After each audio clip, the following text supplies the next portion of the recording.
ngona Sau fitia umai le alofa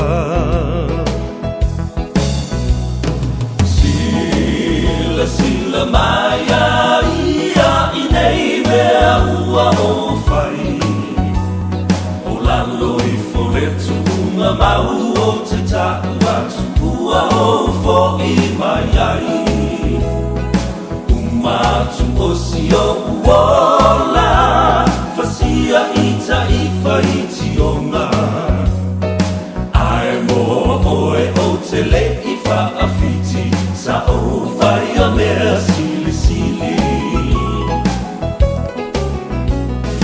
Ai mo oe o te le I faafiti Sa o fai a mea sili sili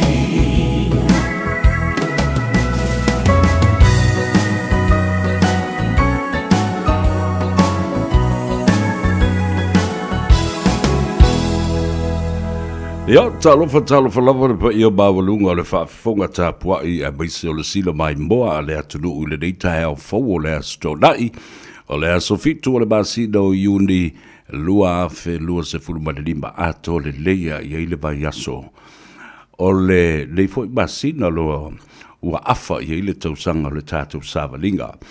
Ewe o lea whawhitaitele I le atua I lona alofa malona anga le lei tau muri pēr I a te oe mau o mawhai e ona toi tai mai lo tau soifua ma so malo si fo le au nei wa tātou toi wheiloa I ai I luma o le nuu I ai le o tua o le nuu I le mea tatanu o I tangata pero I foi pu manu ai le o pu e o mala tele tala I manu ai titi I mala ai sea oda o le alofa wha maoni o le tua ia I tātou o oe maa sa polale kele o kako mea sisi ma mea whaale tonu e whai o lo o tau muri pēr le lofa ma leanga le lei o le atua ia te I tātou ua ia wha ata whata whai fo I ni au vale ma ia wha moe fo I le pēr ulanga vale ia mai se fo I o le tele o mea e whetalolo I ai le atunu ma ave se le atua le ma ngau ma le ma tui ma le ma wha la vei a au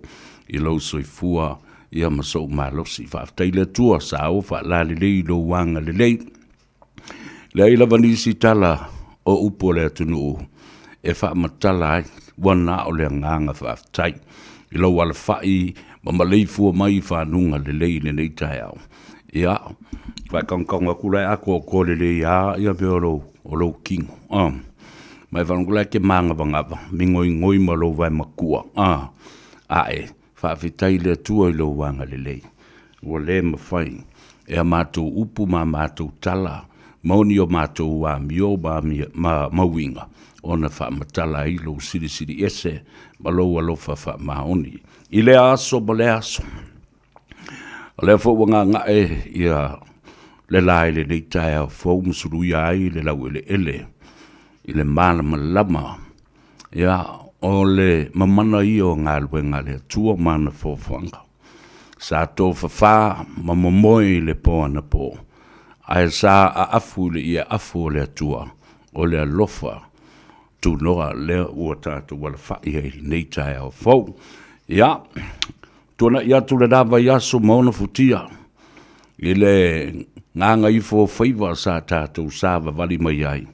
I le amatanga o le vai aso le aso ngafuasa I o mai le aso na nafi. Le so, le ua lui ia le lofisa o le atunu u le tātou lau ma le TANOA AVA.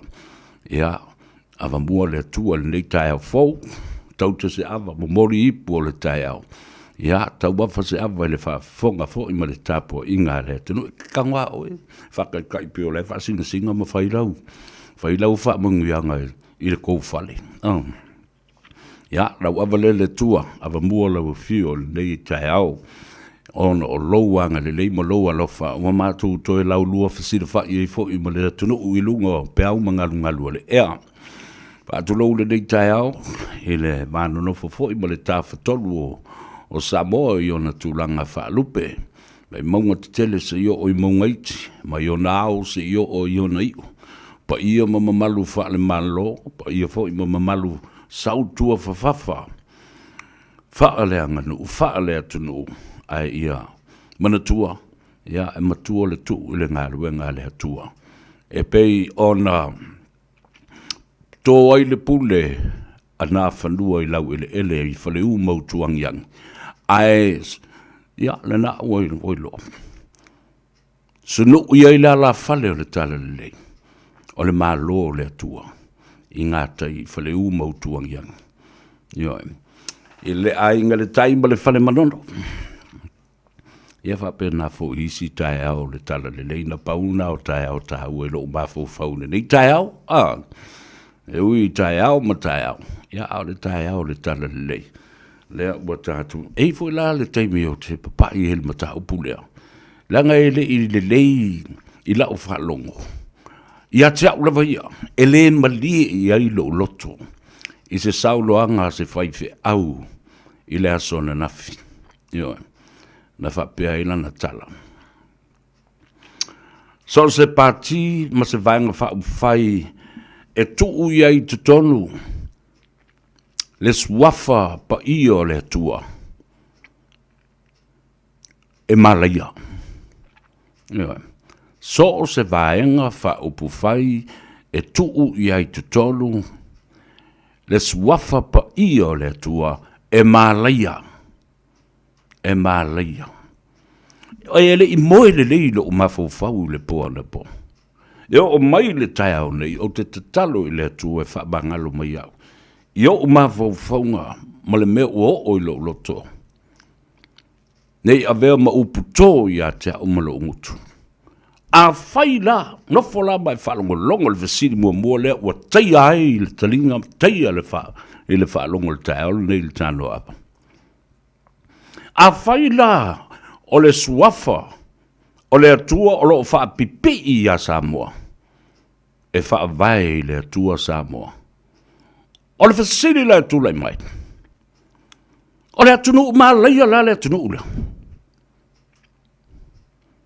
E ma leia le atunu ule langa le wha pipi i a ile le suafa mamalu o le atua i lona wha vai.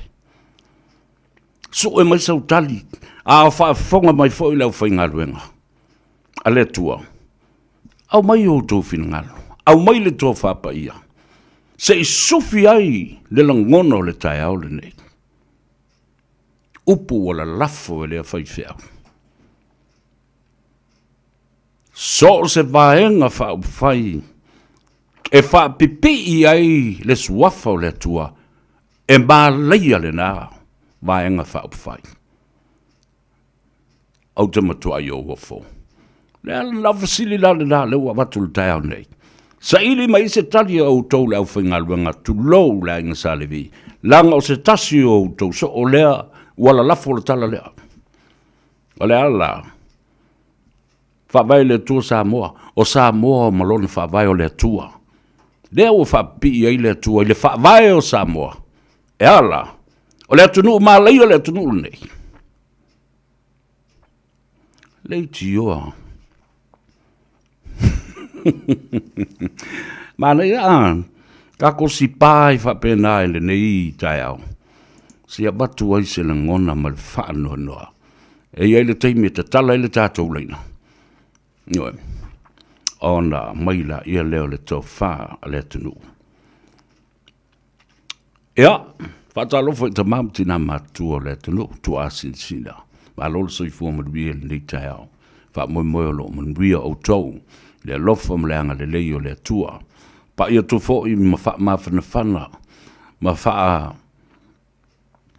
te ese ai ia le tele fo i o ngase o lo ua pesia ma wha atau. Tuli ai le to tele o no le soifua matua. Ia ma ua pula la ngoto. Talo fai. Ia o lo whaanga nai moripo. I le leitai au fo i le whaafonga mai. Whaafitai te talo. Whaafitai te talo. Io, whetai I lau tau tāpua inga. Ma lau tau fo I whaanono ngā manu, awa, o le ainga sālevi ia te talo. A leo whalongo tu I le sisui leo le ainga sālevi. Tu lau le pa ia I tau langi o au whalupenga. Io, a leo whai mai. O le Vaenga whaupawhai. La wai lo le lei atu ai I. Lo mamau atu ai I. Ia le winga fo o lea whai whiau. Ia. Mai lo atu ai I. Le mea o tū ai le whai whiau lea. I whainga whapolkiki. Lea ua. Tautala mai ai. Ai wa leva na tatau na mana o e wha leo. A lea lau o wha leo mai. Wai lo ai foi. Ele atu nuu. Le mea o lo I ai. Ia. Wata lofa I le taun, I le toai whato a tau du mai o le whainga malanga. E mai se lamba I lato le whato a tau nu mai. I lo lato I le ala lato I le ea. Ia ma le lato fo I le vasa. Halo le malanga manuia. Yeah, welcome to the land of the long white cloud, Auckland, Aotearoa, New Zealand. Halo le malanga manuia. I se foi o fo malanga e tu va atu inisi e tunu e me se foi o le asi o le tatu o tunu pele I Samoa. Yeah, fa manuia tu le whainga malanga. Fatalo fa I Samoa lo alala mapapa au I so se tafo New Zealand nei. Ai mai se le ai tele au kilani o lo I le tatu o fisa au tu. Ale siu fongo Samoa, le radio Samoa fu lima I batolu a mo I au kilani. Ia male polkalame le astona. Ia tuli au pupe le to tele o le atunu. O no le fia mala malama. O le fia kari ye. Ia ma le fia fai kakala. Ai, o le tala la le wo fai atu nei. Ta pena mai le teimi ta tala atu le tātou leina. Ia. Wale alu e fai whale lei, ia le saunginga o le loko le. Ale hero pipi, ma fai seisi ana. Fai seisi ana mau I seisi mea. A umatua tangia ai. Ne matau tia o le la unga lea. Le fa la nofo ia le vasenga o whawhiangainga. Ale atunu ua to o lo iai tonu o New Zealand ma Samoa. What kind of pastor is this man to call a political party that has the name of God attached to it? A taule mele le malaya. O le susunu le afi. O le susunu u le afi se oli. Pau to do rofo la tala le upule. O le pati e malaya ma susunu ina le afi se oli. Oka o kai ai se alamba Samoa. Ai se alamba. Wa whapea ai la fonga lea whaifi au whapea. O e matamata ia. Nena, ta tala atu le leina ma maile tō whāle atunu. Ia, ta talo whai le tupulanga televau. Ta talo whai I malolonga tamaiti o lo whai le teimile nei na ua mapu mai a o onga. Sa whatino I le nawa yasu. Nga wainana o whai atua e ta tala le leina e wa aile mu atoa. O leina e valu o le tātou le tio. Ona o whatalo whala I lea ma le whaaloalo. Ia I lātou na I o uso mo tō whawhine I lunga o le api a fōlinga. The Facebook page a le Radio Samoa mo le TANOA AVA I whapena fo ma le tātou YouTube channel. Mole. Press the like button and share our program. Yes. Leave a comment for me. I love reading your comments and laugh about it because they are not only funny, they are also very crazy. When we look going crazy, or crazy. Alelo baba yatu. Ilo also e alau ta paa ofe Wong King talo falava fainu le lei alo le soifu mnuia alo fo ile langi matafi o fa mo lo mnuia fo le tauso ya faoa ya maleno fanga lo o yai utele o ilo po fe o yai ya le tauso ai tatalo ina ya maua pe lo na soifua mo lo mnuia o fainu le lei lau ta paa ofe Wong King se tasi fo I o tamari I longa le atunu I le vave o lima ma le sausawa pe ao na wha moe lima I le ta longa o le fusu ma le whaipele Lola sio mika ta lofa le uso, ma lola soi fua munuia. Fa mai le ataua o mga o si mea ia la poa. Sanga kia kusi. Ia le na. Mo wale fai sa o i le vanga fa fai le na halu e fai le la koloku. Fa a fik mai la u kia kusi. Ale ua halu. Ta fefe le mata utia. Me tau o le loto fa pito. Le lau tau o sa o tu lava o langona na le tua fa mangalo mai. Nei a vea ma mea e teu i lo fatu. Ona lea o ngala ia lea. Ai sidi, le tu i nā tu i lumamea. A tonu foi e au ngā. Ioi, talo fai i upu. Ta ino i noe i upu. Ua la lafu. So o se vaenga fau. O fai fa prokiki e fa pipi i ai le suafa o le tua. E malaia. E fa afia na fai le upo le fai fiau. E matua malaia. La la le wingo le upo le malaia pe au na tala. E susunu i le afi. O le afi mai fia, o le afi mai seori. O le afi mai kena.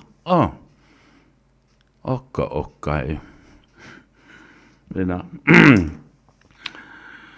O te talo ia te press the like button, share our program, and subscribe to it.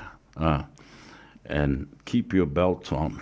Awani fa mamundu fuspa. Matua fa mamau le no fuspa o awa. O le tau le tu lai tasi le uni nei.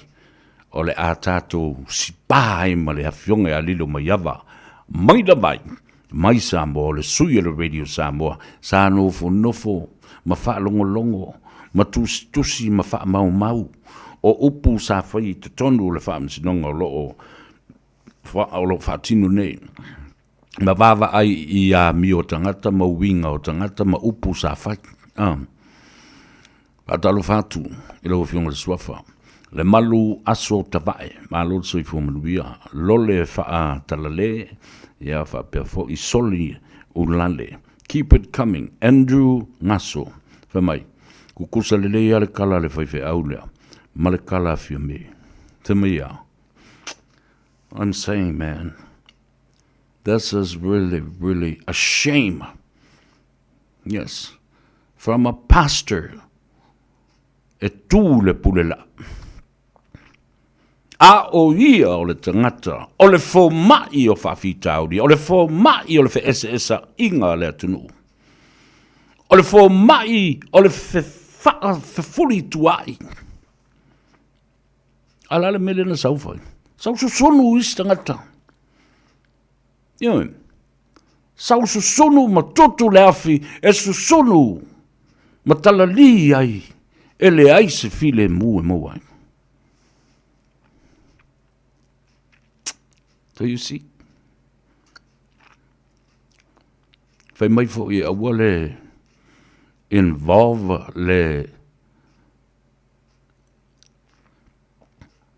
le tapo inga i mea whapurukiki.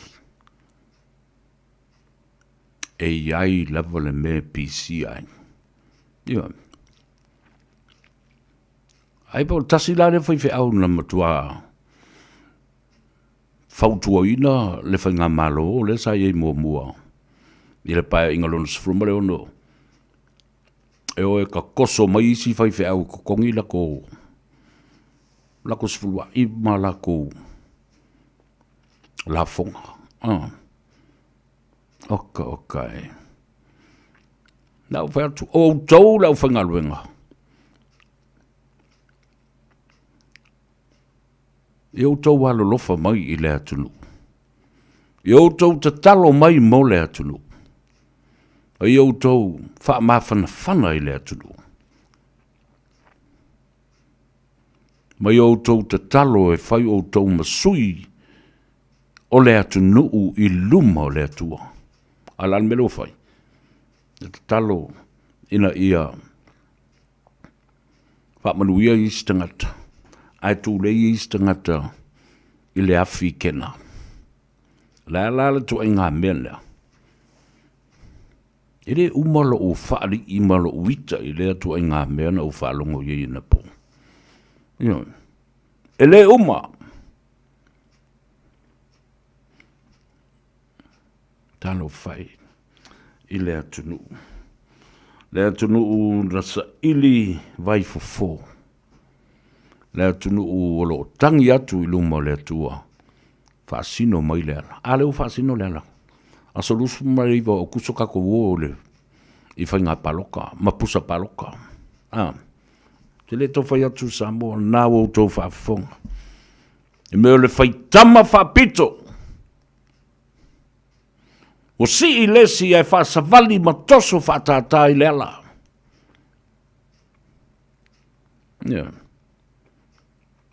Ele se tala se le tala le nā o watu I atu oe. E le teimi te tala ele tātou leina. Ona au mai lea ia leo lo whininga loa nau o whai atu. O le fasili le nā. Mafau fau iai.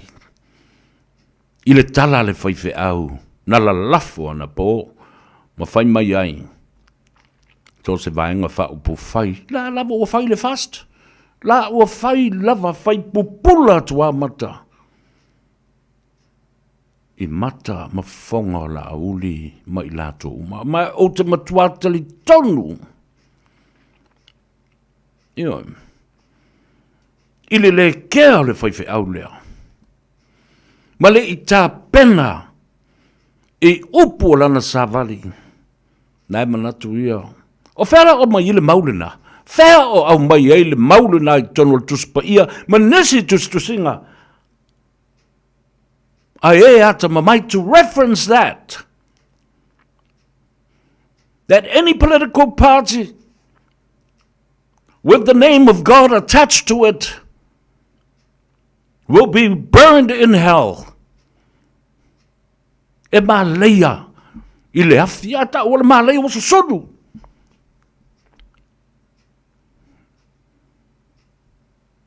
O whea se mea wha mauina ai lea. A o tātou o le tātou whaavai le atua Samoa.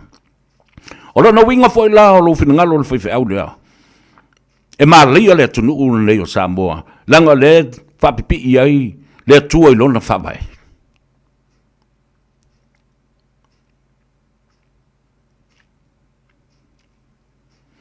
A whaiwa e sa o loto e la lafo le whaupunga lea. Be prepared. O te loe te le tā pena. Ini upu e mo moli mai le nganga o le tua. Ia te oe. Le atu nuu malana ngana. E sua, e oa. Ai a wai le maua sisi upu. E a fei mai ai le sāvale.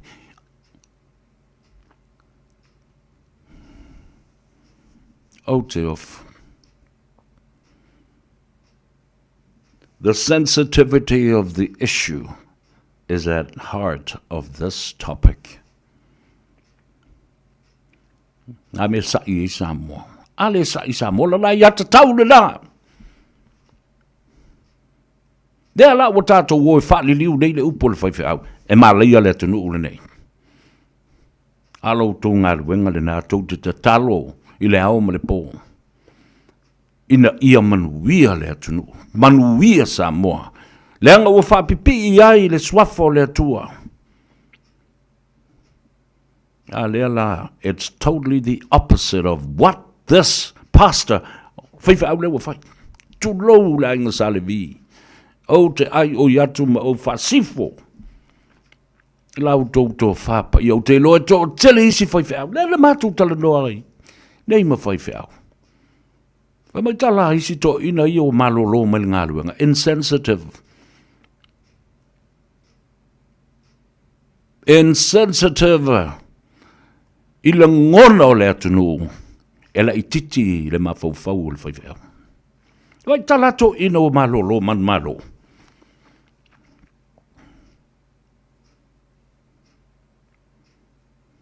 Never. Nala. Oi la tangata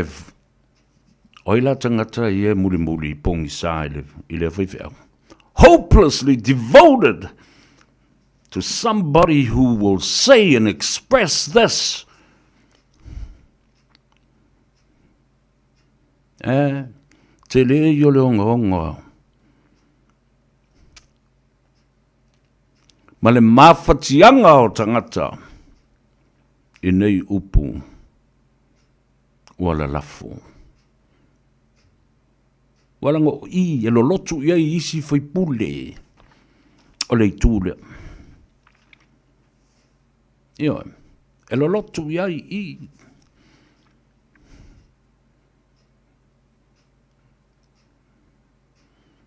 au te tau watu le fai au lea.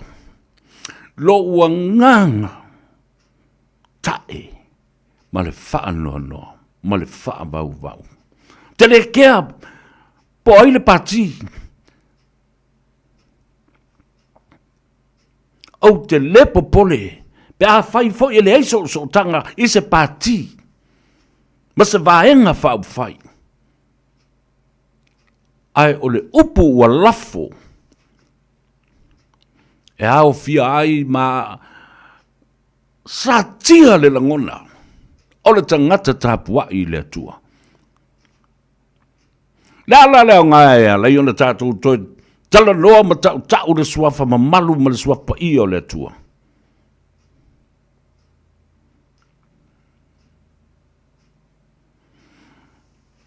Ota okai. Yo tau whalongo longo le lei mori mau. Ma la unga ta a whaiwhe au ma tutua ia na sao noa le sisi ngā fua a Samoa. Whai mai te la unga leti whauna. Le atu ae wa e sila mai i mea ua tupu ia Samoa. O upu fo ia le pese a le tia maa. Wa sila mai o fofonga i le mea ua tupu ia Samoa. Ua va ai fo i ai o mata. Ai ale la unga ai soli yuli. O le fafine lo ta mea. O le fafine lo te mea. Ta lepe mea.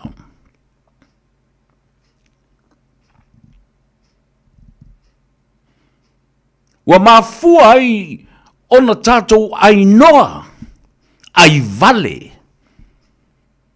Eo. Nana utoi wha manatu wha pena. Eo. Nana utoi wha manatu wha pena. O mafofofo i lai le whaiwhi au lena whai nei. O te whaatusa ina i se tamā. Malana whanau. O oe e te manuia. Nanga e le o ia te oe. Ma e whaangaina se le swafo le tua. O oe le e whaalwai. Ma whai au me whai i le tua. E te malaya. E te malaya. A e nofo lama whaatustusa whapena as a father and the love that he shared for his children equally.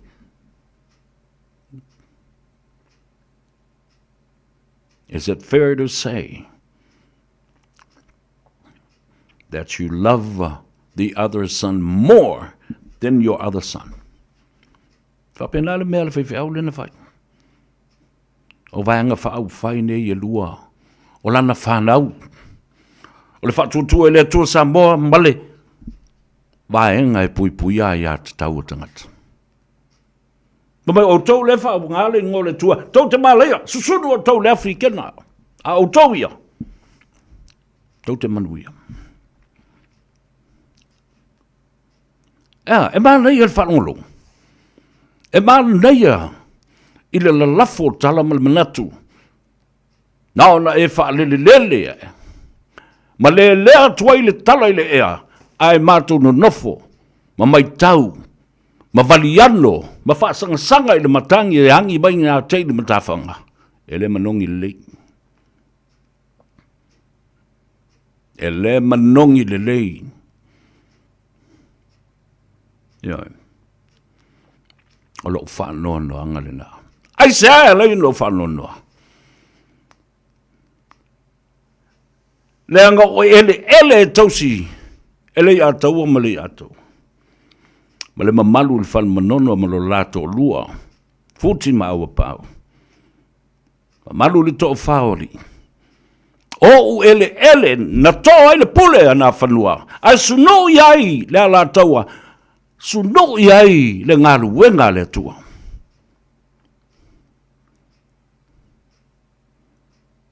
Olo no winga foi la. O u ele. Na suno iai le ngaru wenga le tua. O ele a. Malaya. Ele malaya. Aya ele. Na to ai le pule a suno iai. Le tala le lei malai ola mga whanga le tua. E malaya fo ina ele. Aya ele.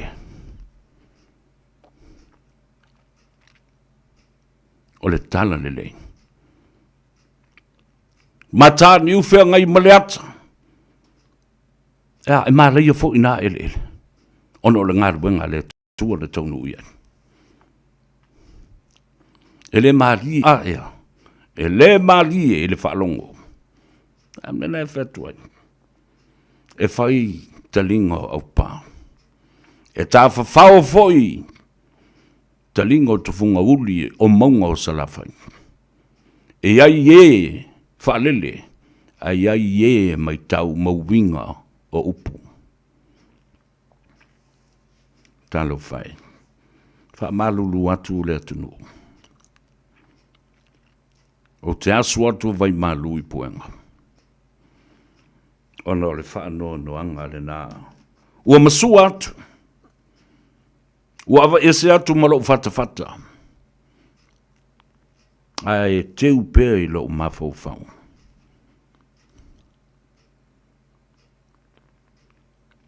E au ngā e whaatupu manatu atonu e ese fo I sau whaawinga ina.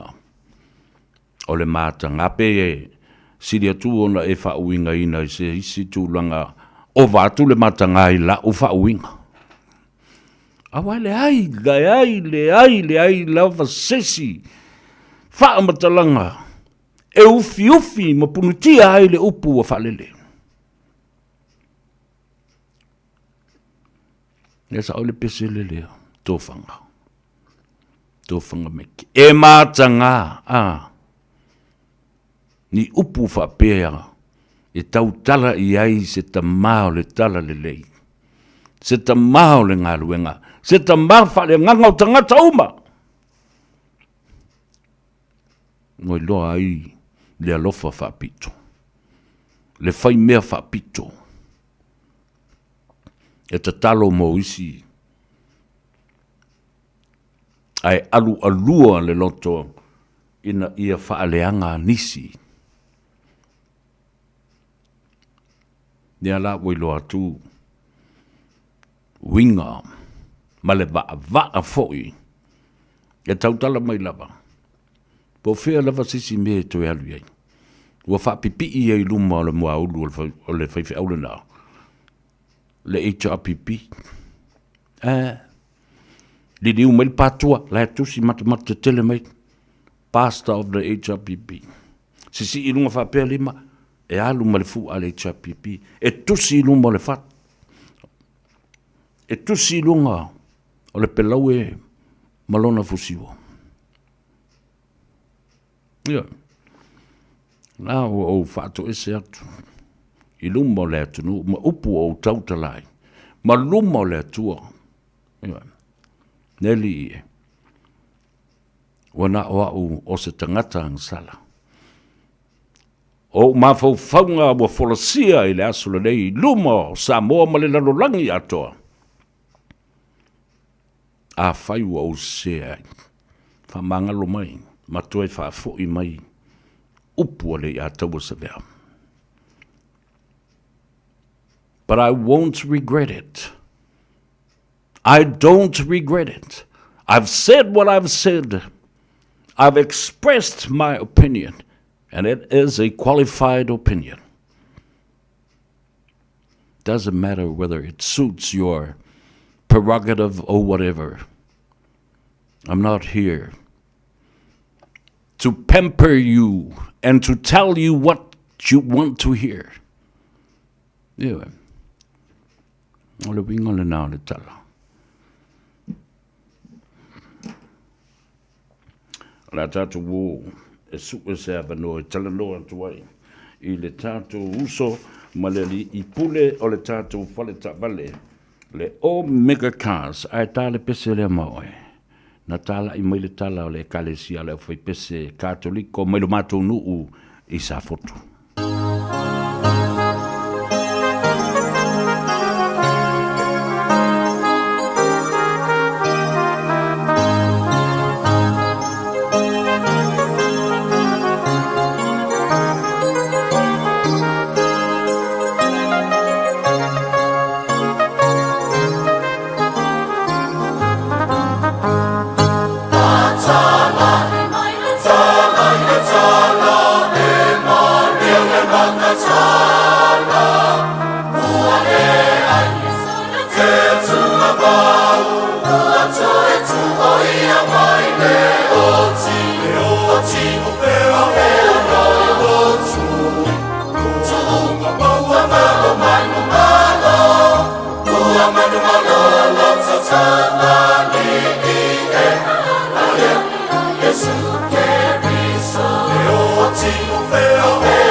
Whafonga le tautua mo oile si whafonga Samoa le radio Samoa sulima.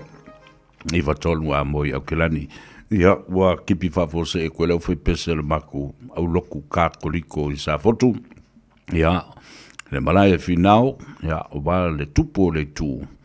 Ia la pea foi le atipo niu ma le whasau. A leo ua a whio mai le li pule I lunga le tātou. Whaatala no anga fo I le nei a wauli. Le polisiri o le tātou whale vale. Le o meka kāsa le amatanga o mele lei. Tā lofa lava maloso I fumaduia te lainga tongsia. Ja, so fumaduia.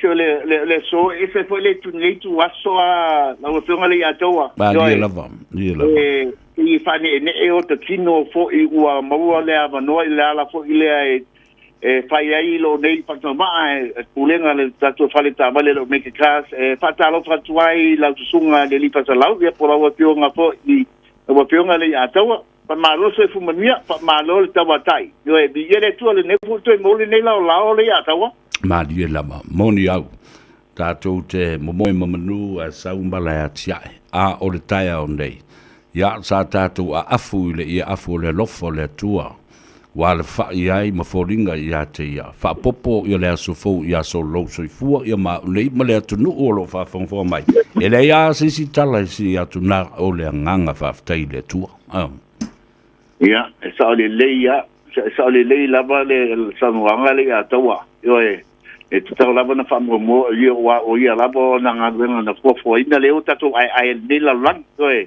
le fa belto la lang le ai o le poto o le man na mo le mele bo tisi me tulanga pa pele ai o le poto mai le tua moni o mina linga le tua na fofo ina ai li fa na o melta ngata le nei la lang o le vinga na pa fo ia te le atau moni lava ta te tau fai tutu sa ai le langona le na ia o le vi inga le na ma le whaftai le tua ia na bailo vai aso ia me se voi le au nanga ma le tutua a le omega cars le nei vai aso e se whaftai ma le whafsilia ia taua ona o le vai aso mua o le nei masina ia mo le whafonga Samoa whaftai a Samoa whaftai a sio atinu peleina le whanga inga mo le amane ina whautuanga tungsia batu dunga le tato whasalong whapisnisi o le rama no ia ma to tele a inga le tato falta vale ni mai aso pai la to sanga ma no ia la to sanga to e foi ma ave la to tupe mo la ku fi a me se vole to sanga o le tali fai tau la le fa filia la bafiona le atawa ia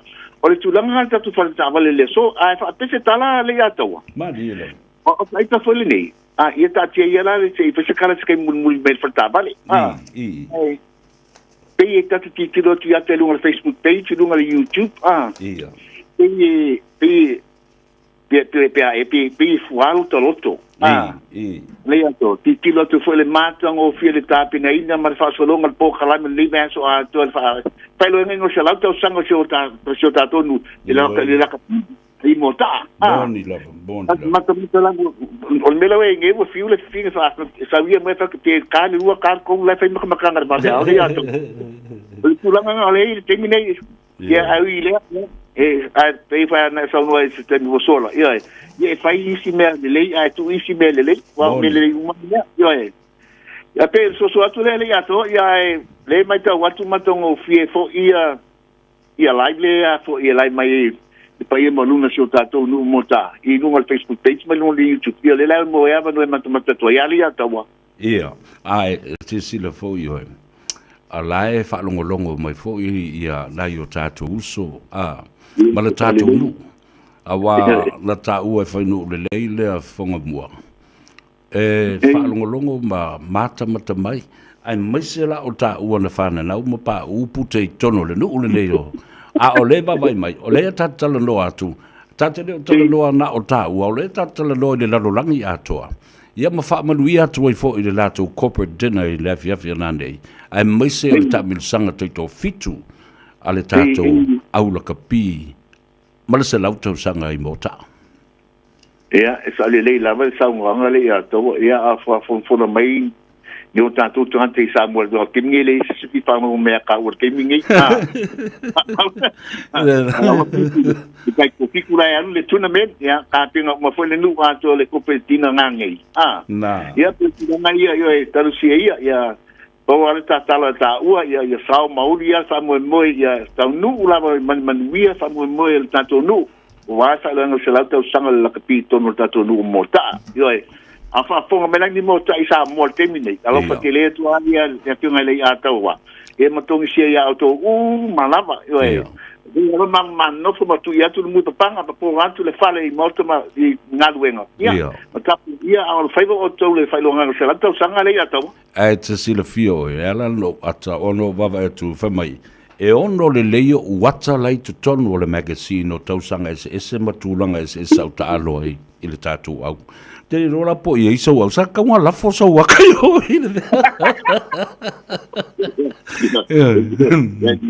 pa ke tai vi ato manga e maka pura mai ya mo la se fia ya otomisia ele sanga talingi le ya fo ile la kapi sanga pansa alo tomisia le si mota mana tu ala mo to pai no nga fai la pia pa o au se pingi le mako ia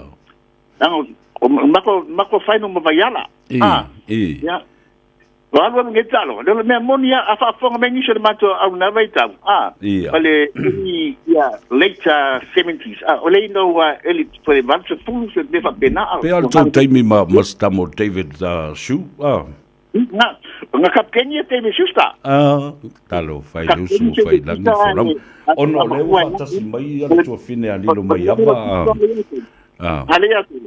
ia ona ole tataimi ole ua mafuta mai ia le fionga alilo mai ava mai na vai mo stali poti ia mai ta telefoni ma le ta tuatusi ia fatai lava le atau fatai mo lo no fatai foi le malu le tingu Samoa so hai ngal tua le tanto o mega class ia nei mai aso ato ia misi tulanga ia mana tua awa ngalo ia tolu sanga mo fio ti tono tanto lo toa ia su mai montar mai au tabale ole me toa tele no tabale family bands commercial bands o YouTube piki apu for your Toyota high ace o tanto Nissan address tanto Nissan Caravan o tanto Toyota Dinos tele na ota wale tanto SUV la form SUV fio lolo hybrid cars sabe le kise ya Samoa su mai tan mai au faila pilinga yo so net foi tong sia te au te pode tau ta wale ngai dunga famala Samoa yo e fala mo tu mai tau ta wale amor terminei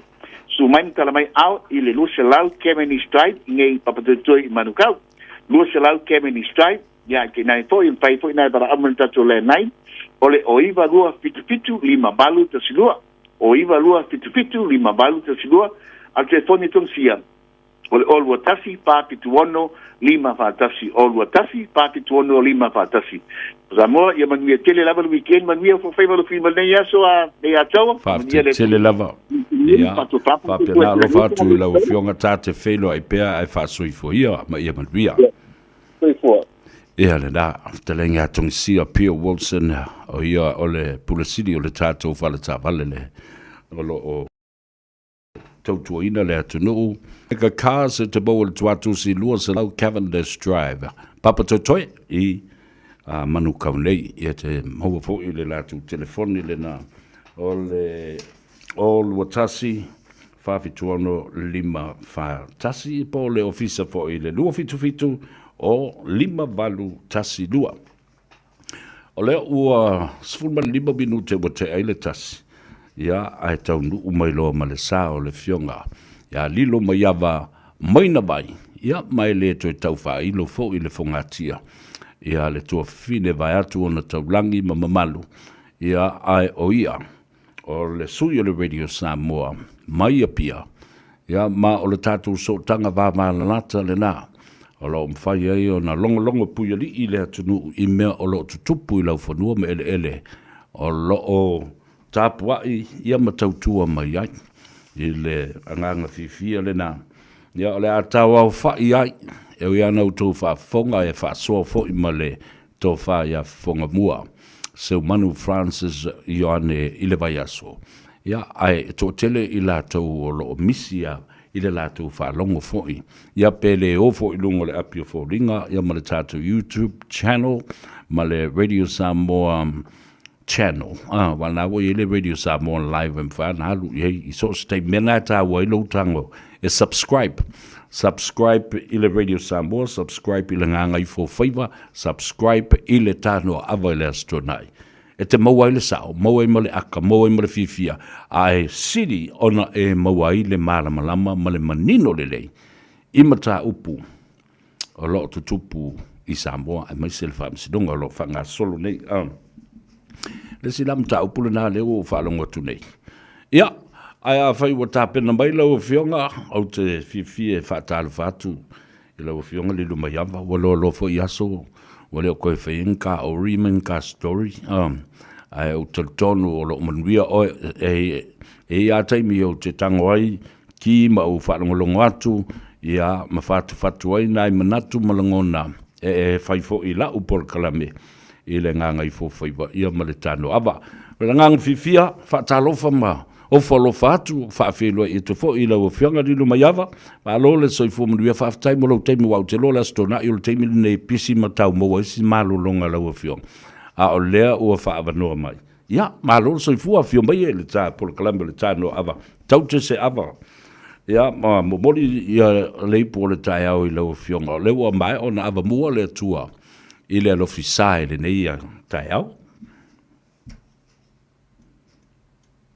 Whaataro whātu I lau fionga le ataua. Ia, mai ane fo iyo suafa tele ia mamalu mapa ia au le afa o ngā tu ia lo suafa o le a tau ia tā te tala no aile nei aso malo fo i le whaafonga mai al tātou atunu i lau mai moanga Samoa ia ua lo fo i aso ma le fionga ia le a tau e sa o lei lava lau saunoanga ai o taimi lei nei o tapo kalame wa e pe e moni ai le update le vai aso ia e pe e mana ia le tātou recap le nei pe a fai pe mo lau po kalame o le TANOA AVA e mai se lava ia o tātou tūla tātou sio tātou atunu ui le tūlanga o whainga whitwhiringa Malilo e o foi ona whaailoa ma whaamanatu ia ma whaailo foi ia ni tūlanga foi o lo au mai e a tātou vaenga whai o lea ua sanga i mai ma sauni uni mai mo le tūlanga i le tauwanga i le whainga pālota. Ia, ai whaamalo atu i lau tiute, ai me se lava o whaiva e tele ai e le tūwa uno ina lava le TANOA AVA le astona. Ia mo se o tātou atunu o e tātana no ai me tā upo wasa manui o Samoa. Alo whaftai i lau fionga e watu fo i le whaamalo ma le whaftai tele i lo ulangona. Iaso uma ma teimi uma o lo longo ai i lo tātou atunu i mea o lo tupu ma o te loa foi. Lea fianga o lau fionga i le tele fo i o tangata lātou te lango ina le tūlai le si tū ia ai a whafonga atu i lau tala no sao ma e mamolia sao mai lava meo lo o tutupu ai pei ona o le tātou ngālu e ngai lama tia lava ona e mana o tangata tātou te whamatalatu mea e fia whalongo iai ai leo ni mea le leimani mea mo imani mea sao i le tātou ngā luanga whaftai le lava papale ma le on sai. Ai tātara noa i le nei taimi, o lawa siri mo wa o te wawa e tuisi taimi wa e tau mole i le tuli loa ina o oe seu manu. Wa pei seu manu o le KC fo lea.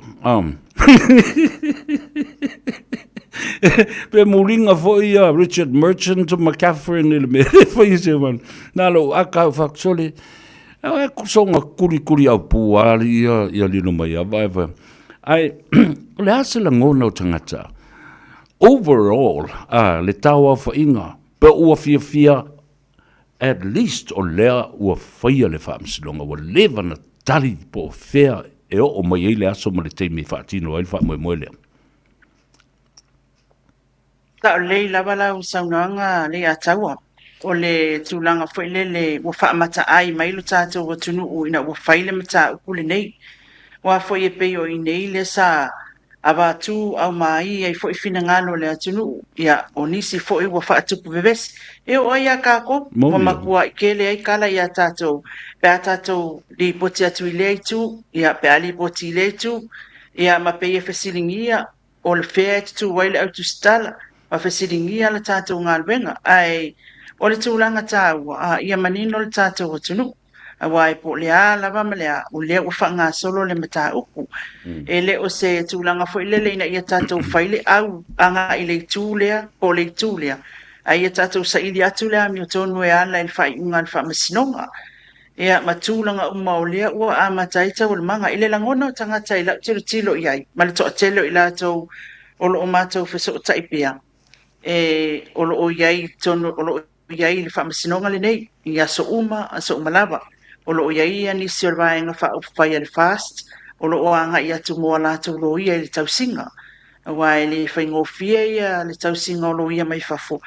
E mai se whaile tūlanga whaile le tete lese le ni e tongi nai lo ia nei. Ia i le lātou fwoi whinaunga. Lai anga mai e anga wa, ai lātou i e lo lātou langona, ma maua lātou wawa ina mai. Ia, o le tūlanga lai le mātou wa inga. Solonga manui a mea uma. Pei e tūlanga e se fo le tūlanga fo le o le vevesi lunga social media. Ai ata tau olo i me whaatino ai tūlanga whaapere sa ilinga o le amina tonu e tusa matu la fono. Ia, mātou te baba ai lava i le whenangolanga ma i o le whaatinonga ngā luenga le whamasinonga. I le whaatinonga fo i le ngā luenga leo i whafo mai o le whamasinonga. Ai leo te lenga lava i e le tātou atunu. E le tūlanga fo le a mātou whetau i matangata ia e saua le tangata ia i lana i tūlai manatu ia iai. pe mai le ke le wa e sa no mai mea ia male mea lea e sa foi le tanga tai lo na le fia mai foi fe mai leo ko o a fai mea uma nei e to tele ma fau o le tule lana ma o le tau sa ili atu le ami atonu so e la lango la bala tanga tai I lona tatonunga ai o le whaatonu fo lau al tula fono o te iloa o ina la e anga mai e le tangata saoa le tangata le whaapea mai ia wa mana ia le la tatou tilo se tatou whaanongolongo atu po o le a se tala le tula fono o le a se tala mau ma se whaai unga le whamasinonga na ia whaanofo file mu ai le resi le e ngai pu ai pele vai e so ia o le tulanga lana i langona se langona tangata le ata moni lava wa tama sani I whaamsinonga ma le lipotia o tawuru manga ma mea whapea la le na au te le whaia ia se vanga na o le mea na tupu ana whātua au tala noa ia I le so awa ele a afia it doesn't have an influence or an impact ele whai unga le whaamsinonga.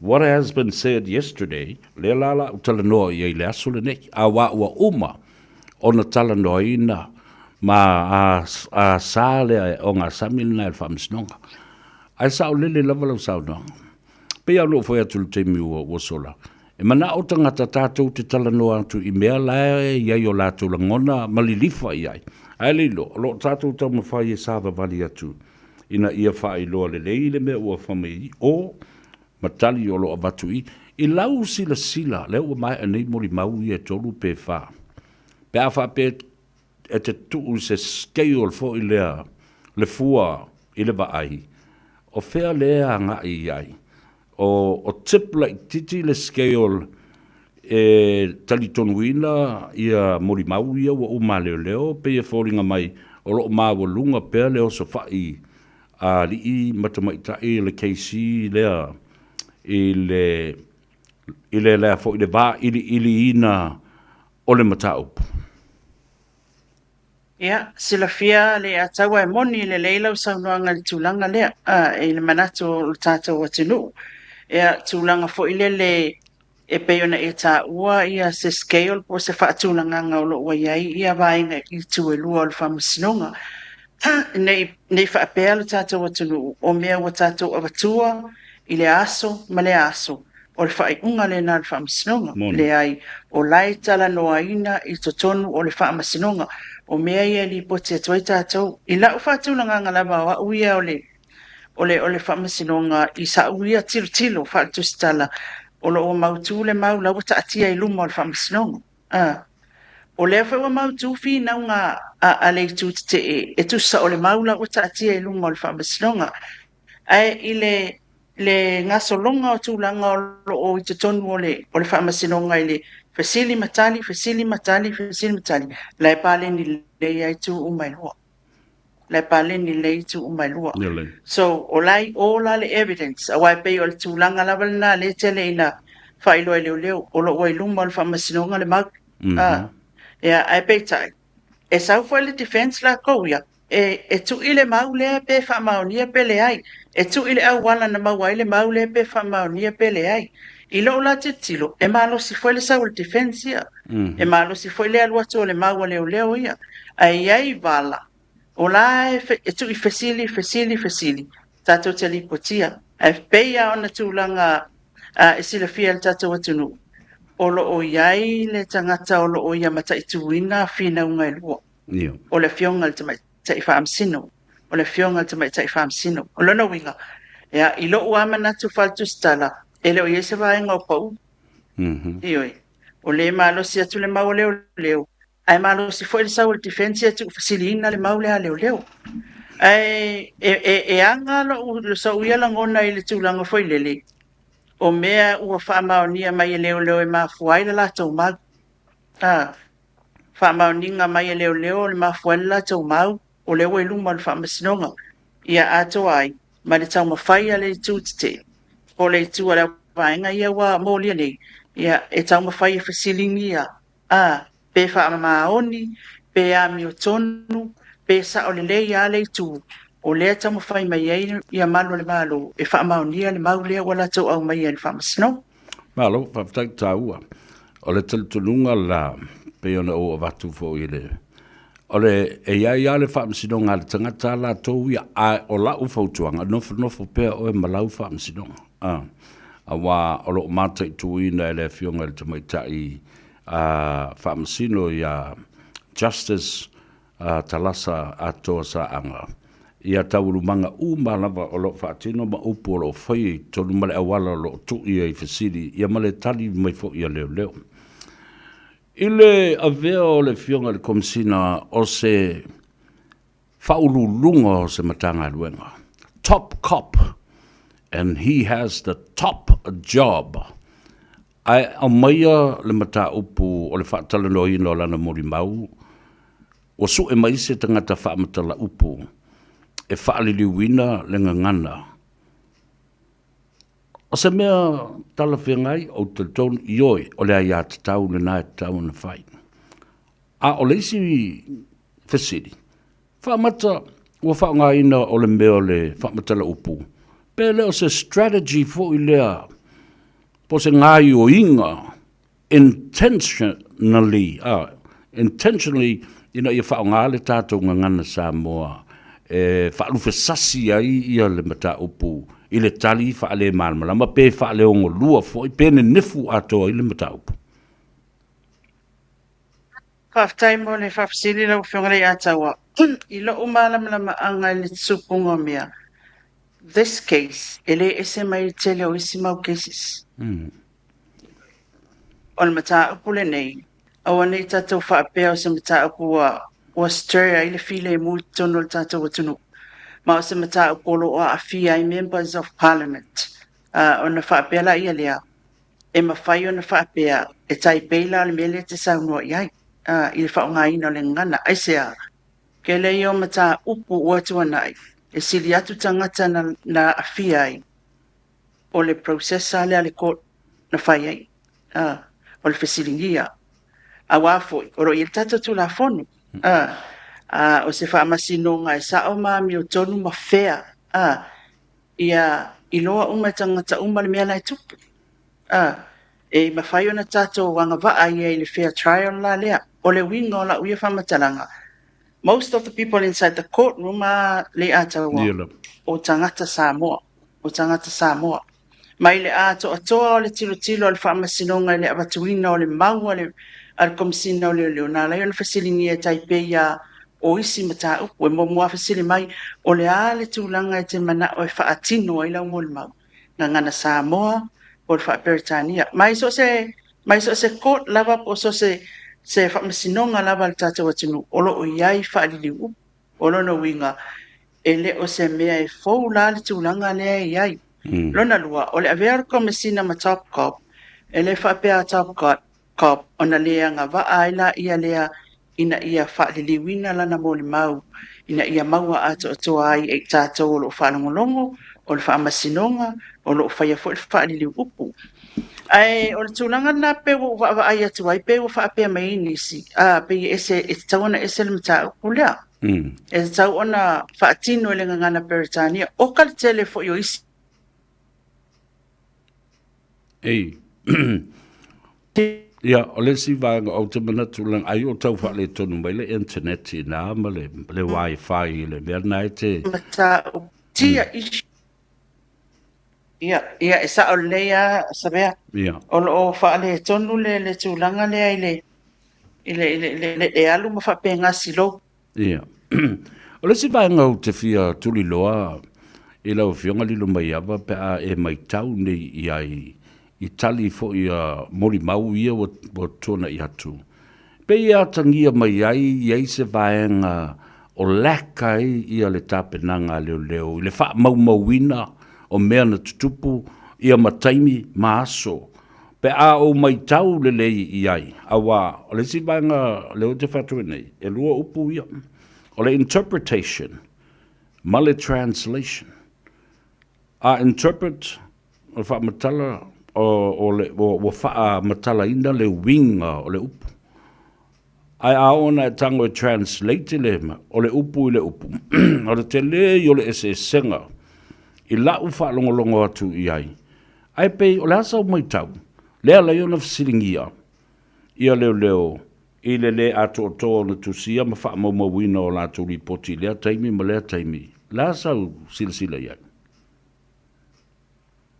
moni mfamaoni lau saunaga ale ataua e le iai se faiva e asa ma se maumau ioi o le tulaga na lafo e titilo iai ia mea e o mataupu uma e le tasisa matau isi mataupu ua toe au mai i fafo i le faamasinoga ua faaleaugaina no lea o le lē atoa o le tapenaga a leoleo ae pei o le tulaga lenā o loo iai i le taimi lenei i le faamasinoga lea ua e taʻua tonu a le mea na foi nei na saunoa mai ai le afioga le tamaitaʻi faamasino i le tulaga foʻi lele o le faaawigaina o le foi upu ma le faaliliuina o le foi upu le faapea mai ai i le tatou gagana e ogi le tatou gagana isi upu e le mafai ai ona faaliliu e lē atoa i le word to word like e saua mai le upu palagi faaliliu saʻo ai le upu Samoa e le se upu Samoa i le tele o isi upu palagi ai i le totonu o le foi upu lenā o loo faauiga mai le taga atoa le mea na tupu le mea na fai lea o loo aluaʻi le faaliliuina ai o le faauigaina faafetauina ma le tulafono ia o le mea lenā le faamasinoga o loo gafa ma latou o le si vaega o te fia fesili ai ia tāu i le vaega le tuu mai pe loo mafaufau le molimau la lea a le sunga ia tupai. O le la talanoanga whaasamasama noa wha le wo ma li o whaatau malamba. Na whaapea tuai ia li o. Ia, ana i loa lavau te le whaalongo mausu stai ia la auti. O le fasili la, lea la o mawatonu ai o iai se vaenga whapea o le mori mau o tupai na tusia a o ana whea na sauno atu ai ia li o le mata upulea o wha mau i lalo le taimman no whanga safa iai. Le lau tuli loa fo i la le wha masino ma le keisi e le ise me whapea na tupu.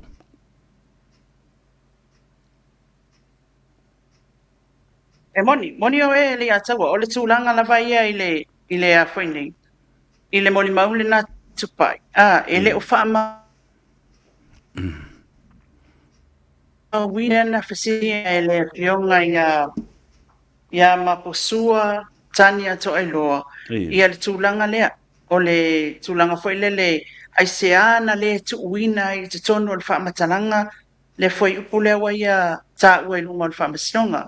Ai pei o le wa ia tu wina atu i lunga o le whaamasinonga. Ina ia avea ma se tala e whaasanga i le tōwhali o whaataumalama. Nai pe e anganga mai ai le fasilia a le tōwha a le fionga i le sunga tameta ilo ia. I le tūlanga fo ile le o a whaamatalanga e te tau ona tu ina tu lunga o le whaamasinonga ma ai mo le tangata le ina ia i loa tonu ai ma tala whiangai. Ia le whaapea o caution statements. Spontaneous la le upu ta ua le na ta ua e peila o le tūlanga na sa wha leo mai fo ia tupa na la on o le tuina ia ona o le tūlanga fo le wha pe o le hia seg ia ai o le tūlanga ta ua o le na whai le tala o le la ua lava tana noanga mana tua fo i o lea pe ate wha te palta tōtunu o lea na tuina atu le whaila pa matalanga e toi o te whaia ia se suenga o le ala wa ia i mal tōwhali o tono se suenga i le la tau se suenga la sa fetala noa ia i ma whaasoa ai le tōwhatu pai ma le tōwhali le ala e mapunga mai i loa le whaamatalanga lea sa tu i fasili ai lo ia le tu lea a le atawa i le tūlanga o le whaamatalanga e tala whiangai ona amai e whaasangsanga mo le tangata lea mo lia ma le whaamatalanga o se mea lawa ia na tala noa ai a le pe wa brought up i kongo o le potu whaamasino i le taimi lawa lea o le upul na spontaneously o se mea na tau ele ma fawhau a le o whafango o tuai ia le e ala tuai ia se whaamatalanga lea ai o le mea monia e le o iai se whaamamongo o le mea leo te whaatui nei na whai mai le powoli o mai o i poutas ina ia sau e o male awari ia i le whainga o le susuenga. ai e mo i foleta fesilingia sa malanga li o fatasi mo autou e failisu su enga lea tali tupai ele ai na o la tau ana o fesa yei li o sa no fonofo le ofisa mfa muli atu le ofisa la le me wole ave ai li o i lautou su enga ai fe mai e fa muli le ofisa na no mai le fa matala ia vaenga le lautou su enga ia li o ai le malanga li o lautou su enga fatasi le ataua e ao na whamanino le tātou atunu na whai mai le pou o li o mai pautasi e la auli ma le au vaenga i e molia ia whaia le suenga i la lātou lava i tū e pei o na tāua i tono le whamasinonga e alu e wha amautu mai mo le mau mo ana ia whaia le suenga e au noa ma le silafia e le komisina o leo ma le matanga luenga o leo le tūlanga o whaia whato ai loa ina ua whaile meeting mua lava i ole ofisa o le fionga ia la aule le male toa ina ia mawhai o na whaailoa le komisina ma whawalo ma le tau whali o li o lewa wa iai le suenga wa iai la tau mau e au mailo e molmo li o se tangata i le whaatinonga la le suenga wa mantua i nā le na whai e loa le la tau tonu o le sa o le tala whai e loa le la tau tonu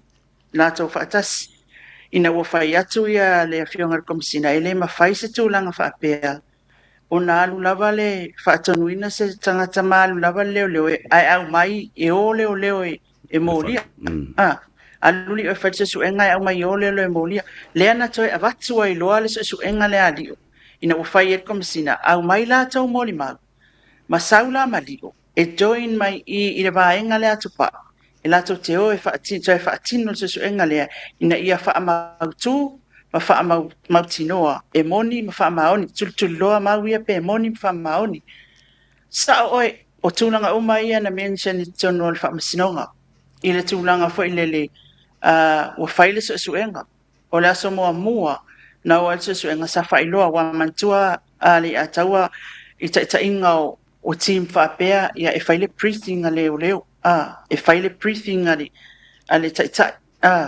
o le kako ngaluenga i le aso kako ke o kua i whea ma whea le la tatau e kuliloa le mea lea tūlanga pena lea la e iei le tauala mai iei whamtalanga lea sa mātou talanoa sa whailoa i ali o whaatau malama o le mea lea le la makou o iei o le mea lea le la mātou o iei aso mua le na ina ua fo i mai le se suenga maua le mau whailole le whai upu lea a tupai ia e esel whamatalanga le tusi i esel talan mo le mau le tono le whamatalanga le na mātou o nei tuliloa so on the next day o te sauni whananga luenga e toi tutuloa isi mau matangata i tono le whamatalanga lea whai atu loa i a tupa i a lio ai whapea mai loa i a lio whatamalama wa uio ki kapua i a kwa kako ofisa o le tūlanga la na o le tūlanga lea pe a toa e ale i tūla ma le efa o tuliloa i tupa i le tūlanga foi nale whai mailo i al defense ele i ai ma se involvement o li o whaatau malama i le suenga na toi o e whai ai whai maile i tūa leo le ai le ana manino le lei le ngā luenga ma le whangasolonga mātou te o mali o whaatau malama a o lona lava langona e le fia alu mai mātou e fia nofo ai e le ofisa ia o le sila winga wae e whainga tāo na tali tonu wina ia le vā le au le o la wali i e whaila to suenga mo mai ma whaamatala ia leo oina iai whawhea na whaatuatua ina ia lea to ai ngā whetuna inga this kind of arrangement now o le vele lau te whaatua nei o le whaate aina o lio le la toi fo i ela o whaamatalanga e lua vaenga ia o le suenga it was not authorized upuia e lei whaatanga ina i le protocols ma la tō lava ia inga ma principles a lea. Ai, o le mataupu, it's not illegal.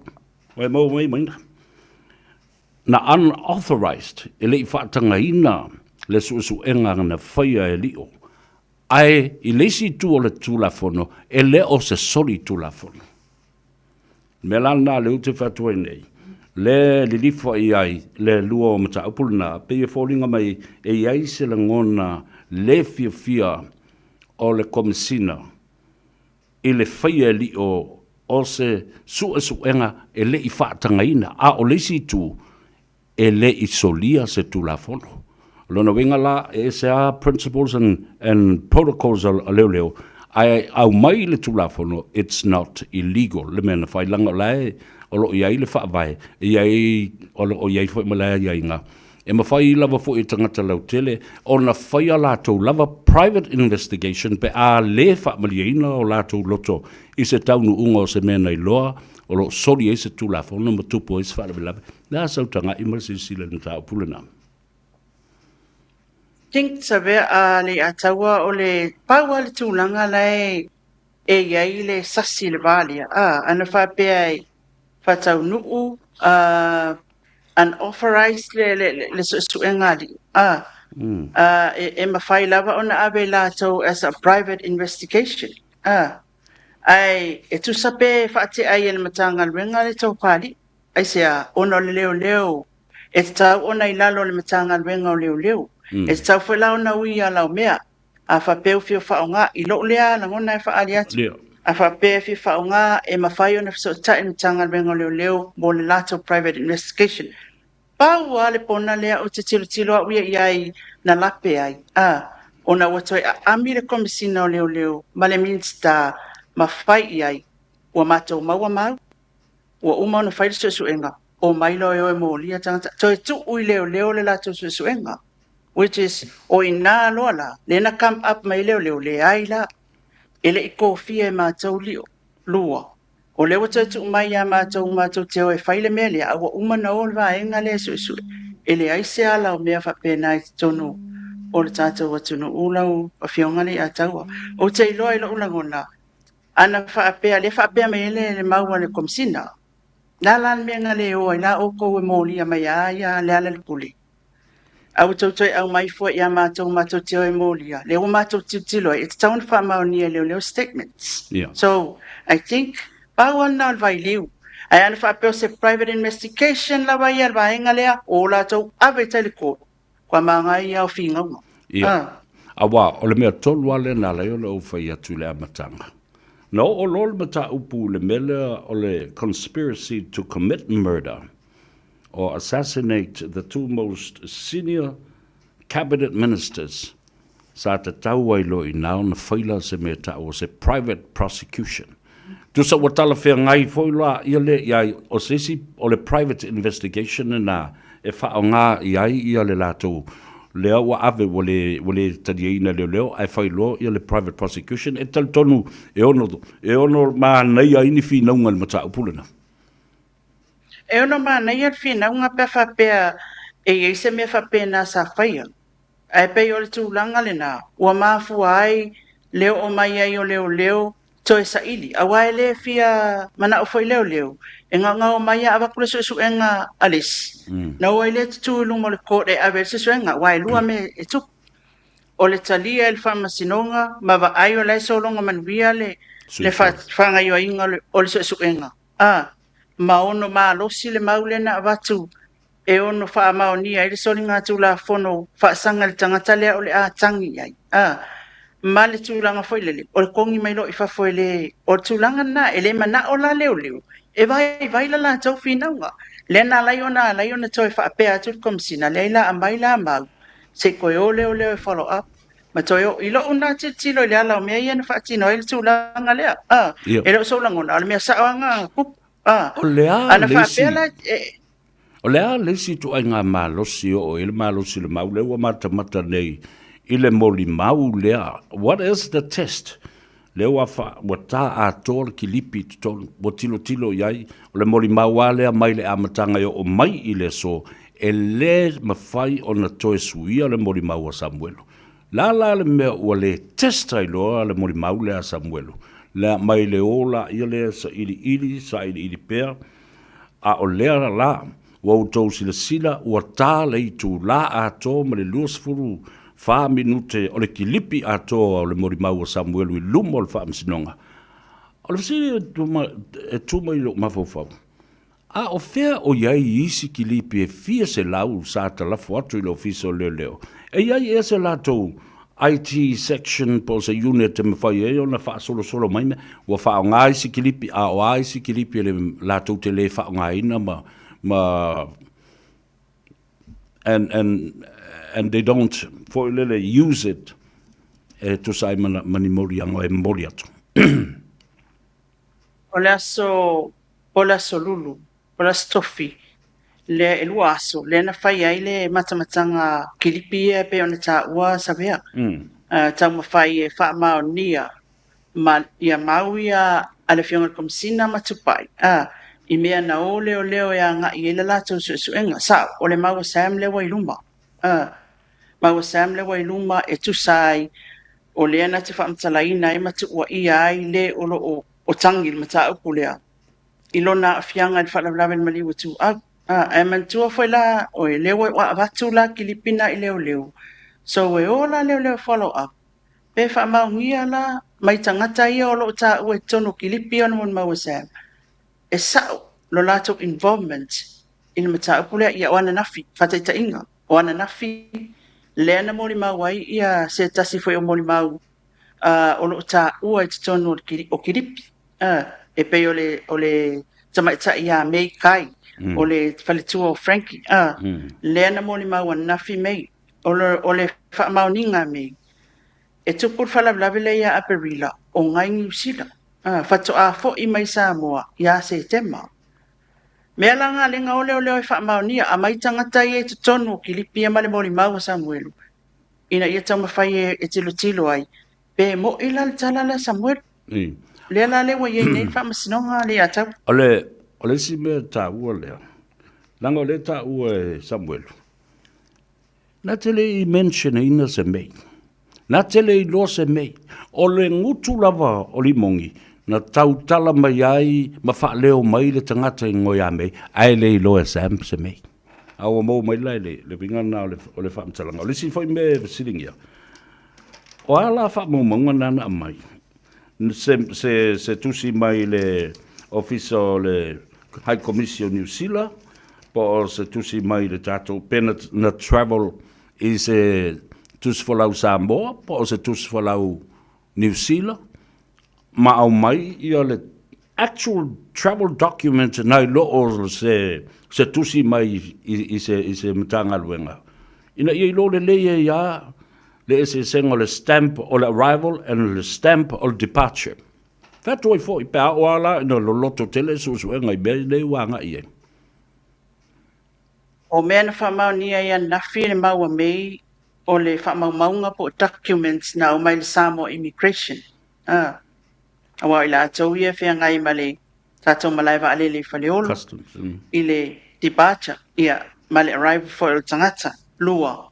E lua o na passports. Mantua foi to tono passports e stampa ile aso nga e aluai. Male aso na e toi fo i mai ai. So e lua la documents. Na presenta nga filu male court pe na tenda fo ia fai ma exhibits and records o le alu o mei marona toi fo i mai. Sa o lau fasili le whapea mai le ataua i le tūlanga fo le o sa tala le na whaatino i nei e le o se mea le na whai e Sam. Ta o mai o le ngō mei o se tūlanga lawa na whai mai e Sam. Sa fasilingi ia i e Catherine ia le tūlanga le ia mei o le tala le te wa ai i lunga le whai mai e Sam. O le repeat te Sam le tala na whai mai e rimoni. Ia, mantua foi la oe le ataua. E question a defense. E koe re-examine le prosecutor. I le taimi mulmuli. E to e fai le kolosia le prosecutor. I le taimi mulmuli po le itua leo. E to e whaasao tonu ai le maua. A mei. Na whaasao uma e mei tūlanga ia i le aso nafi i le tala Catherine. So, o le repeat mai Sam, le tala ale le puli. E mantua fo. O le au fia i lunga i le whaaleanga ina o le swafa. E le io ola i le whamasinunga. Ai lata tilo fo i ai. Ai le tūlanga o tatou whasalalau. A whai lava na whai mai. Le si vanga ta ua watu lau fionga lilu mai ama. Ile au mai e lunga o le swafa o le tina lea. Awa e oso ai masal salonga fo le pe lea lava le mea walai ona ta ua fo le swafa I tolo le suenga le nei. O ai lea tina. A o le ala na mea o fai I le levo le po. Sa te taula ta oto I o le moenga o lona to o lua. A o lea involva tu I lona ingoa. I se isi ta malo. Fea tuai fo I walanga o ina e anga I ele mea. Ia le suenga lea. Ele ngata lea fa fonga lei mai. Lea la wa umana tato wo I povi. O tato wo nei I tupe na fai ai ia le whaatau o le aso whanau o le tamao si vai. O le taifia se lau na whai ei ni fo aulo e lua o si vai. O le leilo e si vai. Po whiana au mai e le tupe. Saulo ma le ngoa o li moni I lunga o le whana. Le ala o iai le ngoa o li moni, his name is now on the record. He's not on trial, but his name is on the record. Eilo taltanunga. A o whaalongo mai ia defense ala auli ma le sunga Sam. E te tau fo lana toso mai tonu malimongi. E sa ua tū I le pusa muri mau. Tali la, po o ia lena avatu le tupe lewa. Because his name is now on the record, but he's not on trial, so he must answer pa a whai e sapina mai e le tua al defense. Nā so taltanunga. Yo lai o tatono lai ele sofa o le ala ele lisio mon mau o le case. Nice. O lai ele sofa o le ala. Ai o le tulanga e pei ona e tā ua. Mea umana. Le utu ina tu luma mea o le whamasinonga. O le mau lava le nā ia Sam. Na o leo e tultuloa I whamaonia. O le tala leo e pepelo, e le moni, e fafagu. So, o le mea lai whaatali e tātou, o le tūlanga fo le au mai o le whaiunga le whamasinonga. E ala lai le tilo le whamasinonga le whangasolonga le mta upule nei, le maalosi o le maua leo man lātou whinau, le maalosi o le whinau le defense. O le ala le whaiunga tonu e au mai ai. Marie, tātala loa I le tamaitai la le lei tala vau ia Marie. Wa umana o maisi leo e to lua o le unite o le tawale afi. Whaile tala doanga, mai fōringa mai ai o ina na sui ai le mori mau Marie. Umala ia lea, whai mai le si leo. Ia, lea mau e mo mori Marie o so tei, mate a inga. O na o lea, o lo talitanunga, sa le te tau o na alu le leo lea ma ave ia le tamaitai tala vau lea.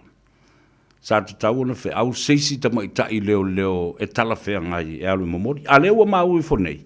E wha aso na nofo ai le leo lea ma Marie I se nofoanga. Mai aini a mionga mata ngana tutupu mai ai.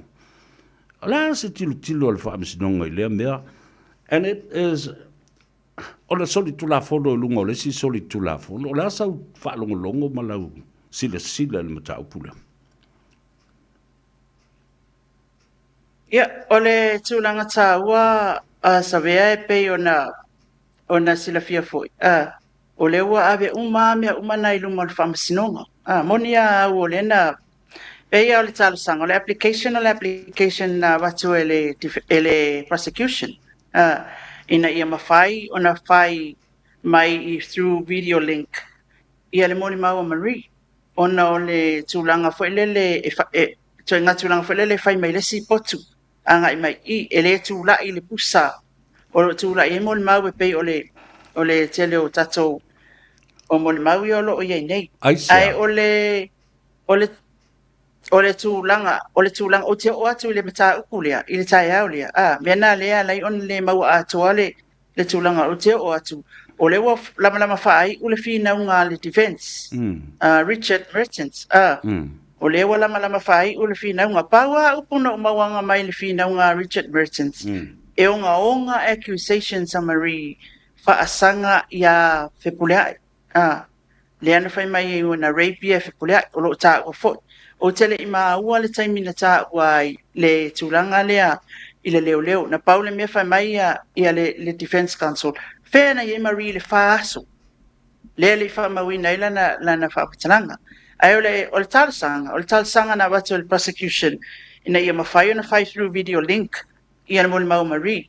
Peitai, o mona mai ana na file whai unga whamasinonga. E le tali ia ina mwhale au ngā ina le talasanga na. O le la sawa Marie e tūlai i le pusa le au mole mau ina ia mawhai ona whasiringia. Ai sea, o nai marosi le fina o defense. E tatau ona face to face. Ti lo tawa me mai au fie tonu al whamasinonga al mole mau. Tactic tu mana nei e whaonga e lo ia ina ia awa ne i matua vai o lato mori mau mea. Ai, o le si me tau o leo te whatua nei. Na matua whate ia tupai. Ina ua whai atu le keisi. E te malama e ia le search warrant na ta pena i le aso lima o me. E ave o su e ai ia le whalo lima ngima ma bela iai. A o lena maua i le whana e le whatanga ina ona le stala i tono le atunu. Ai le i o mai leo ma mai.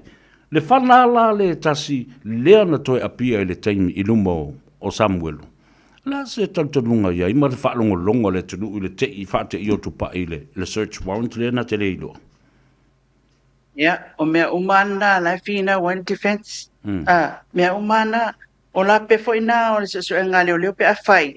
E au mai whai unga le whamasinonga, whamaunia. Tātou, a wai, sira fia fo ia le atawa. If we go deep in the case, alai lunga o le nganga i le taimi nei, lunga o le o talanoanga, mawhina wa inga o mata upu nei.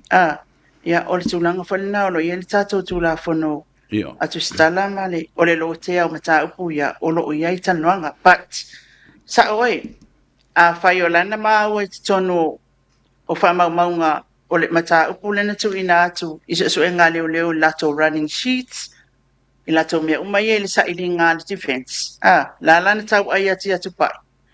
O tele i maa wale tali atu pai pe whamaunia pele ai o le mea a toa le nā e au mai e le whai unga le whamasinonga. Based on that. O le si vanga tau ua tele wau lavwhau. E mana ia wa o le mele ta talanoa ai o mea ua uma na talanoa ina i tono le whamasinonga. Ai ta tele ola i luma isi mea le itala no ina o isi mori mau ai pe o le wata tala no so we are safe for to discuss the things that have already been discussed in court. It doesn't have an influence in fai unga fo le famsinong ai o le si mea ta o te le baba tu nei ai e fōringa mai e iai vaenga o mori mau leo e misi atu i lesi ai whaato apo ma whaatumu mai i lesi moni mau. Lea lava lae lai una whai atu i le whaamasinu. O i le keisi. O mea i esa te tauna tali i listanga. Ta la whausau no mai le fionga le whaamasinu. Tali o i au mea nae tusi. I lau moni mau na tusi o mea o tusi. Ai leo ni mea hearsay o lea o spontaneously sau lo ma whaufato awha leo atu. Ai le o iai te tono lau tustusinga ma wha mawangwa ia. Ia, moni, sa o na whai, na tupu le tūlanga na, mua e au na uwha te pa le atawa tunu. E sa, o mea ni wa umona tātou, wa umona lo te al whamasinonga tātou te talanoi. But to put our view in it, e le tawai, o na langa lai lunga o le mata upula court. Ai, e moni a oi, na lote le tūlanga le na. Na lote le tūlanga lea i le tūlanga fo i le pe ona e tā ua le moli mau atu pa. Kaukana mai oe ia i mea nana e tau sila lo lang moli mau. Ai le o ua mantua o tūlanga no mai tau le tūlanga na ua pe e avatu atu pa i le fasili ale defense. Ma sawa ila na moli mau. Ai mantua le tu i fasili atu pat. E iai fai mea na tu ina atu defense council. Le fai na tali me le komisina. Pei lau tūlanga ia, o le co-deep i le case o le maliwa tu au, ai tu u le tūlanga i le mata upulea lua. O fesilingia le komisina i le investigation o mea na fai e tupai. O mea te tau o na sau tupai i tali, le ana fai e ia awa pa au. E le me whainga o kali a kul mea langa le o haunga carry out tinga le investigation. O tupai na ngai, se i sau la tupai. e moli mau mai po le ale mau tata le lana na yo na nga ia tupa sa o tele yo me fa pena ali atawa a o fitali inga na a fa mas a loia O le si vaenga taua pe tātou e fo i nei i le mori mau o le fionga le komisina. Tino a alo toto maivi o le mutu au somonia. Ai o te tuli loa i le mata upulea. Ona o ia, o lo ia i fo i mata oto lana mata upu o lana tangi malana whaasi a Samuelu. Lua, o lea na ia whaatunuina, ma tau tino lava o ia na whaatunuina. Ia leo e whaile suenga. Tolu. O ia na whaatonuina loa e whaila loa morianga. Tolu la mele iai. O ia o ngā le tangi. O ia na whaatonuina le suenga. O ia o na toe watuai. Ma le whaatananga o te tau loa o na molia. O lona winga e wholinga mai ai. The conflict of interest o lei ai sa te tau lao na tūto tasi pēr ia le fionga le komisina. E le ai sona involvement I mea ia. Ia o tai pe ale me fole you be the judge o le la fosala o le faamsino toi fai o male fa salanga o le tangata toi fai o male su enga le tangata le asa tanga I ma sau fa longo ia I awa o le fina nga ta u o le mele na interesting ele falia tu ala viu il tulanga na ele falia I'm not gonna say what I know ile tulanga na ali atawa paule tulanga o te faailo atu e manino o le whinaunga na defense. E le conflict of interest o au apa au. Ino na whai o le na whaiunga. A o pawala o facility atu. E a vea ai le tūlanga le na mamea e taatia e se ailo na tawhinga komisina e le go through le process o le investigation. O lea na tuatu istangata o ia na whaia le final say according to what they get. A ola of you, e lea tu pesta le atawa. O na o le tūlanga tonu ana o te whaitete ai. O le tūlanga le tatomta upolo iai. That's what the court will answer. Hamolea. La tau I le whainga palota. Tau mua bua lava la I le tusi le ana abatu e le fionga le tamai tai pare mia ia ma le to osfuru lima leo I la tau. It was like a strategic move. I le tūla lata lea o le awhaata ape le pale mene. Ai watu ma le tusi e ave le whale tupe, e ta watu le whale tupe, o mātou ua le o toi n tangata o le fast. Ma ta watu ia te o tau, o le ia ile mana onga ia wha matu o maini se leni o toi mana teu I nā sā lātou, pulu lima whaatasi ai. E ave le tusi anga I o le whale tupe, ai whaato a kopi ei o I le vāanga la uli ma le lua se furu. O le alau sila, I le intention, o le timing, o le time frame, o le timeline o mei e lua, a o le I matuanga, ta ape loa, ma ua I lo le leia, le pāti o le ao I ai le stalai. Tinko le issue lea, e aon whamanino I tu uma, e au maile le manatu o le sa te utupi, pe au na ta ue fia me, o le atinu ua tau na au mailo na whinangalo, I le tūlanga ma mea na tutupo e le taimi lea, o na whai ai leo se tā whai ma se tātana, I le tūlanga o le lango ai o mea I le tupu mai o lea mea, ma lea mea I le taimi ua pi I whaatasi mea o leo le ala alvaenga le whailata vaenga whai, but le fan atoa ia, na o maua le tala mua, o la tau tupe ia na maua mai e la tau sa ilinga na watu ai fafo. So, I lo ulama natu ma lo ulangona whaale tangata whailea e tilo e tūlanga o mea ia. E anga waa umana tau se leni le la. E anga waa umai ai. Ai, I le lalango ai o mea ma le tutupo o mea I lea taimi, ma lea taimi. I le vaenga la auli, ma lo lato manatu wa leo toi fast tangata ia. E le tawan toi anga waa ai pea po la lato langona. Mana ia la se I kako e o las konga I paulo mana. Ai se yo fo I la le fai mai la to pa manga tata no ai le. E ke kau I sila fia e fia se tupe e la ta se miliona. I don't know po le ale le tele o le tupe o yai. Ai pa la vale ta o e lo manatu. O te fa ta wa ina le me nei. A wa o e la wo fionga le ata wa. Molia. le nā e te taʻitaʻia le toʻatele o tatou tagata Samoa o nā e foʻi te gapatia le taumawhaiga o le tuʻufaatasiga. A tilo i mea na ngaʻi atu ai tatou lo tatou vaega lea mai latou e feiloaʻi ma le tatou atunuu ina e lē le ititi se leni na faamatuʻu mai e lē ititi ai le tulaga foi lele o tupe a supporters a faila na o atu ia faataitaʻiga a faina o atu o ane ia le afioaga o lo tofaga ma sa latou tupe mo le afioga le tamaitaʻi palemia o ane le aiga o fiame o ane le aiga o le atinu o ane le aiga i latou ia toono le faapea ua leo taifas la lalo silafia i ai e iai se maa i latou nei mai o latou aiga na togi tonu o le tupe lea.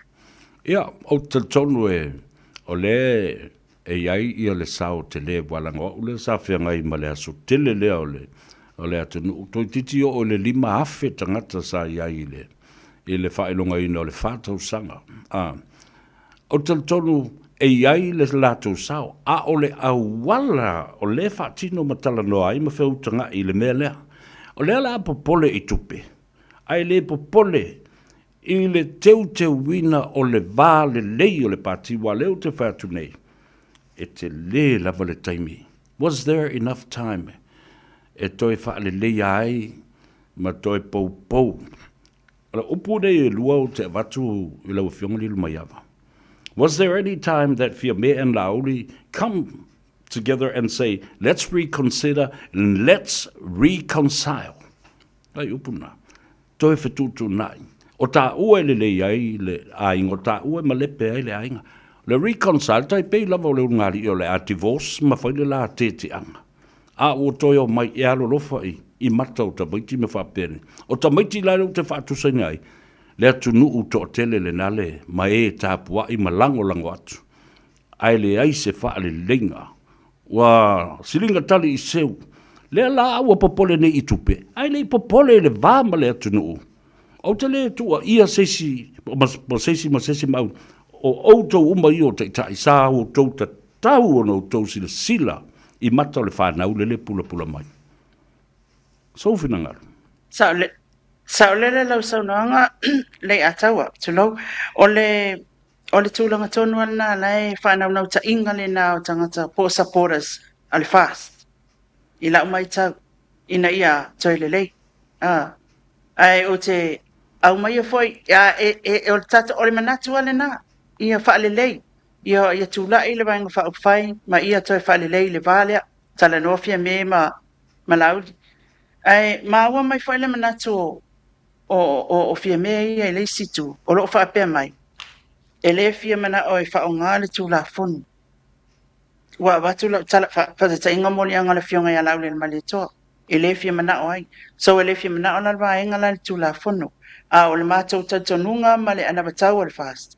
Le rule of law e whaatontono ai mea umetona le tunu. On the other side, o le whai mai la ulia. E le fia whai e fia me, le mea lea mātou te whai atu ai. A moli a au. Ma vea ut whamasinonga. O le downfall nga o le fast. So, o inala, e whai e whamasinonga tatou atunu. Whether we are standing i le rule of law. Pe tatou te tiro i le tūlanga lea e whapea mai le i tūlea. Ia ona whai e leo le tatou whilwhilinga tonu i le tūlanga i te tau ona iai. But o le tūlanga le nā lewa lea i se vale le. E musu lesi i le mea le mana o lesi. E musu lesi e whai le mea le mana o lesi. Ia, o sa una wa ai ai. Malo, whaftai tā ua tele o lewa tā whaasoa ma tala o wa e pe upo le atunu fo le tātou te se i vailoloa o leanga o i na ite ai malama o le pai tala o le atunu dala fo la na tau mai o tau o tu stala sinia o le atunu mo le tele o tau sanga e au ngā fo i le whaafonga le atunu a si o tātou tala ia ma tau po tau o tele whaaftei tele mo lo sao o le si vanga tau e toi fo i la o whaamtalanga i tua o le pongai o nei mea uma a wao le whaapetangata o molianga o la auli ua mafua Ai na mafua I se amo rianga o lauli. Mafua I le whaamaliaina. O le suenga o le maliu o le tama leo tu au. That's the stem and the bottom line of everything. O le whaamaliaina. I le ai o seisi e tali I le maliu ma le oti o le asu teltununga o ia I lo fionga li mai am. The conflict of interest o le olo ta oto nei ma ua vea lava ma whaafita audi. Ona o le tātou vānu nofo. Pei foi la o le matanga alwenga o leo. O le tūlanga, o le tātou vāla lata ma so tanga wha le tangata wa sili una whaata ua a o le tautonga sa tātou whai leise tama, leise tina, leise uso, leise tua whawhine. E tonu o mawalunga tu le wha mamaluino o tātou so tanga wha le tangata ma a inga. Ma mafutanga, nai lo o rou toe mana tua o lau tautonga ma le wha mauni lumo le tua, ma le atunu ue tautua ma ia malu i le atunu. Manino tūlanga na le ataua. Tau manino le lei. E le whaongalo tofi lea. E whai eilo so tanga le nā wāwala lata ma le tātou atunu o mau ainga. Pe o le tūlanga na. O le tūlanga manino. O lo wha manino mai ai le tūla fono. I lana pūlenga wha le tūla fono. Tūlanga e mawhai ei ona avoid the conflict of interest. E ta taua o na ngai ina ia mawaa ma mautu le tūla fono. A wafoi o lea la ua manatu wafoi o le mea le waka akele ia tātou li le ia tau. Te le lope te maitaua. Au te maitaua. E a velo o e mastanga taua maua le paua mal malo si le tofinga. Ne whapero la ia lea. O e lai ke o ninga lalang. You know, you can touch this mawhai lava. I le pei o le whaatonu fo lau. Ina ia lau ngata si ai tātou uma. O le tūla fono. Ai whai le isi tū tā ua. I le whetala no ai. Pea wha maua lalo les. E langona ina le leo les. O le winga lau tala. Wha maua lalo les. Tai pei lau tā ua. A whai le ke saua o ia le mea lea. O le tūlanga lea.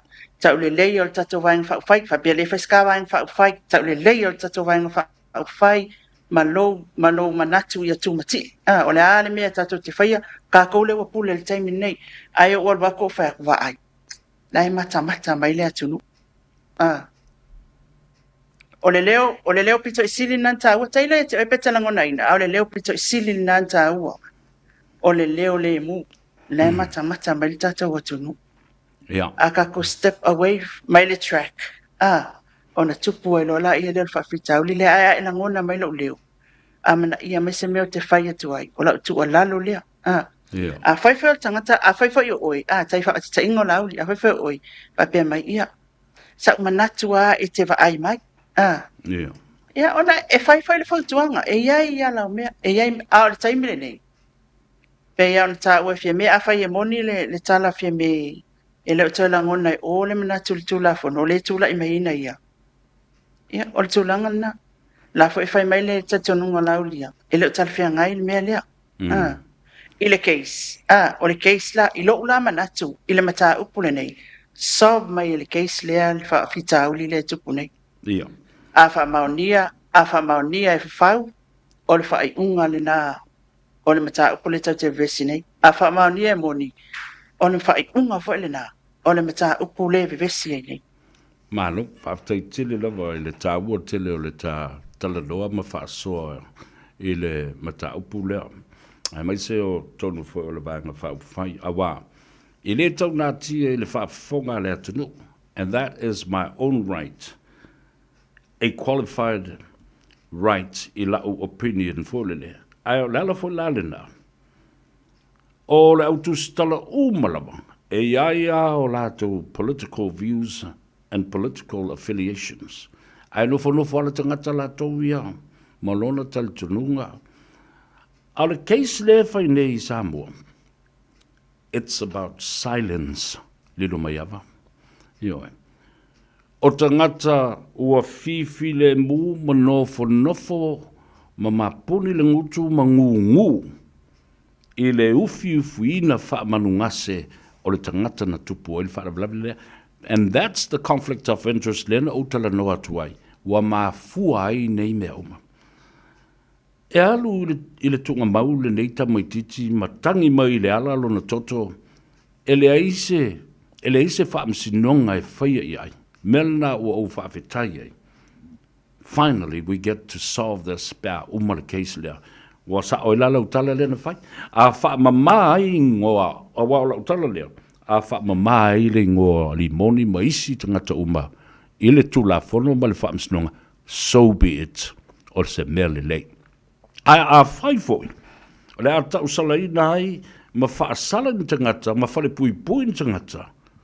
Ona ua whaamaunia le tula fono. Then so be it as well. E tonu e le tala lea? Ioi, o tonu e le tala lea, a wafoi. O e lea, e sa, o nae, o fina unga umana le e le taimin nei. Mai maa ua e savea. Peana whaapea ka keilo a kule end of the road. Now, no. E tā te whaatali a, lawa awe le whamasinonga, whaatali le iai. Mel na ilo utatonunga, o le tele ia o ana watau le leia le fast na ngai mai matau mawhai whaatino. Lea lava e tupu le taimile nei, e tau mawhai ina ia whaatino. Tele ia o mea, na whaamalau mai. Ai, ua awea le mea lea, matulanga. E pei ua malepe ai loa ma va ai le fonga va alea. Ai o le tulanga tā ua la.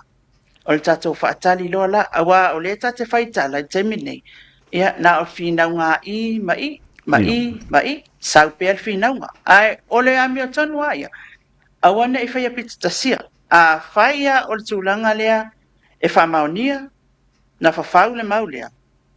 Whai le whai unga iai, al whamasinonga. A whaia le ai, whai le whai unga iai al whamasinonga. O le mea na lai o na awe tula fono. Tasi ala usili lea, walena usili keisi ia fo ile le ia tupai, ia whapena fo ia longo. How can you prove that the evidence was fabricated? If I fail no to whamaunia, o tua inga ia, mamorianga ia, na fau, fa fail na whamaunia. Ai whai mai le tali ora, le uri ia. Oi, na mātou i loa i le whaatala noa ina o isi tangata. Ai le io e whaatala noa, main witnesses e tauna ona apo mai tonu to verify ia la to muli mau. E mwhaina na pa ia le titi mata upula na, because it doesn't sit well with me i le whai mai hearsay o isi muli mau na muli mau le mata upula. O le tūlanga tāua, ia sa o lei upue e au mai o le tala na whai whamasinonga. Whawhea ona o lua i loa o le fabricate. O le tūlanga, na tulituli loa e leo tangata ia e mention e to tonu o whamatalanga e tonu. Pe whamaunia. For example, o Marie, na oi ave Marie i le sim. O akulo i whai i loa leo iei.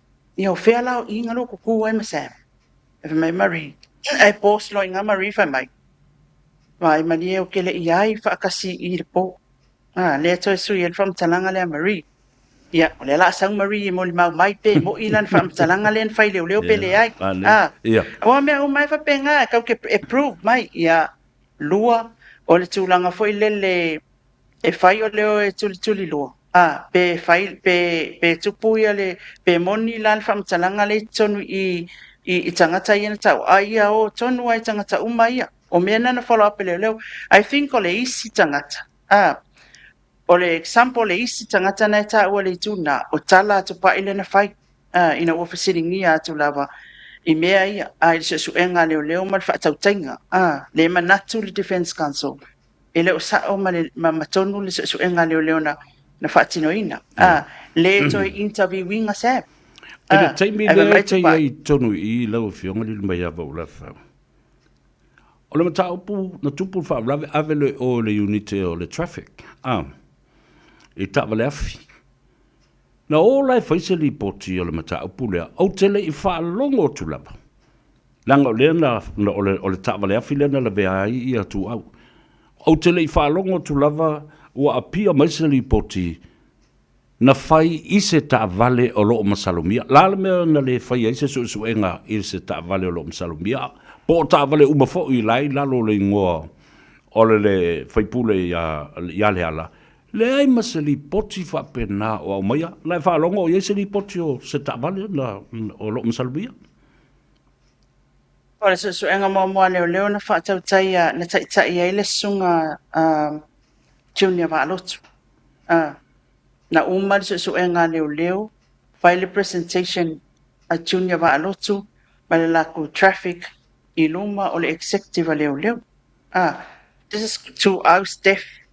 Leo tatala noa iai. O le tūlanga lale na tu ua inga ta avale tangata na afia le iai tono le melen file presentation le traffic. End up inga e unknown na watu ta avale o follow up. Na watu tangata o follow up. Na watu le mawalea o follow up. E watu ele aia ma se mau malusi. E wha mautino ai e iai si tangata e ono tua ia. E o se ta vale a limon. E o se ta vale a limon. O lea na iai uma i suenga na. O lea te iloa na wha mawha iloa komsina na iai uma mea na i suenga na. E o ai le i suenga na pēn wha matala mele komsina. E o ai le wha le oso o le fionga ia le ala le tofa le ala i tono lanta avale lea. Lea safa tai uma i le tūlanga le suenga le mua. So ingala le wha mai leo. Ele ai se mau au tu ma se mea e ono molia e ono masalomia i se tangata whaatino e susuenga e ono whai ai ni molianga. Tā fo i mai le mata upu lea wa tolu tau sanga o la unga atua i lava le mea lea o le telefoni. Le telefoni, so ta inga i telefoni. Lea whaatoa, wai o tolu tau sanga le whaatoa mapuna i fo nei lava ina uari ae ua toe au mai le whaamtalanga Samuelu. O fea lau telefoni. A leo mau i fonei. O le telefoni na anu malesi fo i leo teitai. Tangata le ta ua le mori mau e swafa ia Yeremia sua. Na le mea ua le wha fo i mai ai le telefoni. O le ase tala leo i le mata upuma ma le vaenga wa e ta ua tele le telefoni. There are evidences there. Lua, ele mawhai ona e tango delete ese. Tusa lava po le ale umi e ai wha maunga i data's phone records i lunga o pou i al Digisound ma le Vodafone. Le alis, la so taltonungo, wale tala noa ai leo i le telefoni, ia ma teknolosi wha nei o na po e ta tau a apa i ai e whaonga. Ia, pau le tala o te abatua o le tala lana whaito no le whamasinonga tupa. Sa o na whasingia telefoni. Kulia ya kupai almost 10 minutes o kuri. Fair telefoni. Na abati ya el telefoni. O kere i ros telefoni. Ile ia tia us telefoni. E sa. Ile stara. Sa. Le na ume telefoni laia yele mia telefoni. O yele mia la langa ave telefoni. Se saula yele mia moli ma. Yang failo me yele mia po amengi kongor telefoni. Au mea umana peo na esa no ye le ata. Sa oi. Mea umana e tau na whaatino le susuenga leo. Mo le ami o tonu. Ma le sao le lei o ala tau mau. E au mailu ma le whaamasinonga. Ai, e peia ona uta ua. O ke au whaila ui le mele whamei kupa. Se saula i le mia. Se fasili mai lai le keisi. Fea kerefong. O le ale aka ngai kongor kerefong. E maua e kangatinit. Pea whaina whaitulanga umana le atau. Mano. Ia, la tase ese mai le whaamasinonga. Le atati atu matalia lupe o maunu. O le whaalongolongo ma whaafongafonga matapua i le atunu. Lea wa te ena nei la le whaamasinonga le tālu sanga. E le ngata mai le fionga le komisina o whainga palota. Le aise extension. Le aise ono vai aso. Le aifo se isi ono masina e whaapopo. Ese mai le tolu masina o lo tusia ama spela mai le whaavael ma le constitution. E whaatalitali ai ina ia whaia meo declaration ia whapena foi o na whaamavae ma le stala sui tau wā. O lona winga, le ai, mea umalawa whai within 3 months. Le aso talitununga iai, lino mai awa, tā ua tele le vave i e whai le mata upulea, le tātu whainga palota. Ia, e pea ona tāua atu. Tulafonoa o le tulafono. And any law e fete'ena'i ma le whaavae wa e silafia le ataua. E whaonga le tātou whaavae. Ne wa mai tolu masina. Ai ang mai ai la ma le whaiunga le whamasinonga i lana summarizing a mai o lana whaiunga. O leo le atu watu le whaasilasilanga i le afionga i le komisina o whainga paluta. Na te whaasilasila i le tūlanga lea i le whaiunga le whamasinonga. The commissioner is directed to advertise his timetable. O langa timetable. Schedule. O le whaakulanganga. O le o awhea e kawainga umanga e le skala o le sui kawai kai o whaangatai le stala. O le ari campaign period. Ia, o le kopi fo i o le whaiunga lea. E te taua na awe i le head of state. Ina ia o ia na te whaia maseki mai le aso tatou whainga parota. So it's within 3 months. E le umi lewa au mai. Ai whai mai la e le fionga i le ao le malo. Ia le aso.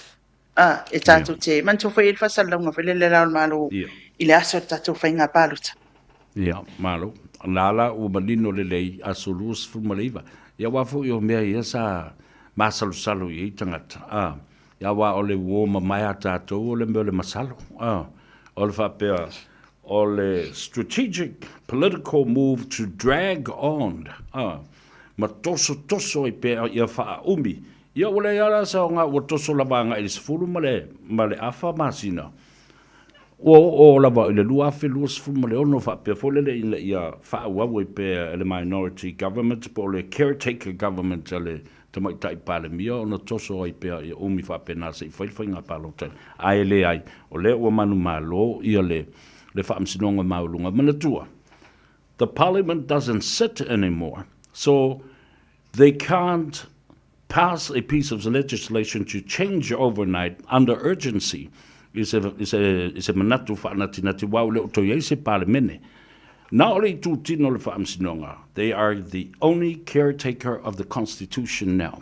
Lea la fo ua musulato e sui se vaenga ole fo le tātou tula fono whaavai. Ai au mai lola ia leo le asoluas fumaleiva o kuso ina ia whaasala wina foi. Ele ngata whalawe tele le whionga le komisina o whainga palota. Ia au le malenga mai le au le maloe. Ia fo ia lo ia le nā vaenga. Ia, so tali tanunga o lea ua vava ai atu nei ua 5 pati wha upu whaiua. Mai ona le stalaina ia ma a matafo ina au atu na yo latu sui lango ma sui whaatutu. Nei, pea o ma o ne tala nei tai au ono. Ono ia mai nga whai ua le stala. E tāua le a taua. Tāua ia ai sisilafo. O lola ia na matala noa ai ma tole afua. Tuia felolo lea le komsina o whainga palata. Wa te le lola wa whaititia. O na laua kilingi mai tangata e len tangata nofo ai o len tangata e ona ina nai tu malo. Ia matoi whafo i la tu malo mno whangalo nofo ai e tusa o le tūla whono lewa iai nei. So, i la ula mai tau. O lea fo e au mai le tūlanga le pe o lewa uma mai le whai unga le whamasinonga. O vaenga tā ua fo i na awe tonu le tasanga le vaenga lea. Na mafu ai la tau manatu. I se ono vai aso. E whaapopo. I la tau tala peitai. E tā ua fo i le langona o le iti le taimina na vela na ia fina unga ilu. E le tūla whono le iai nei. E le o iai se tūlanga fo le whapea mai o le tapula ale o le lola a fia lopa senge fai lo whainga palo. Pese whapea mai. Se longa se lau pasenge pa koa fai whainga palota. No, so it seems e o le tūlanga fo lele of whatever number o mainga le skala. Wo o le skalanga wo o le date o le election. E fai le election. Ioi, ala solna ai le tūlanga o vaenga whau ia, naua e sila fia. E mānai ale tātou, o le mānai ale teimile nei, ma le piliota le nei, o le whailoa, o le leo, ma le mawhau, ma le anganga, o le suitau wā, ma le vaenga whau mō le tātou atunu. It's for the people. Le ataua. Absolutely.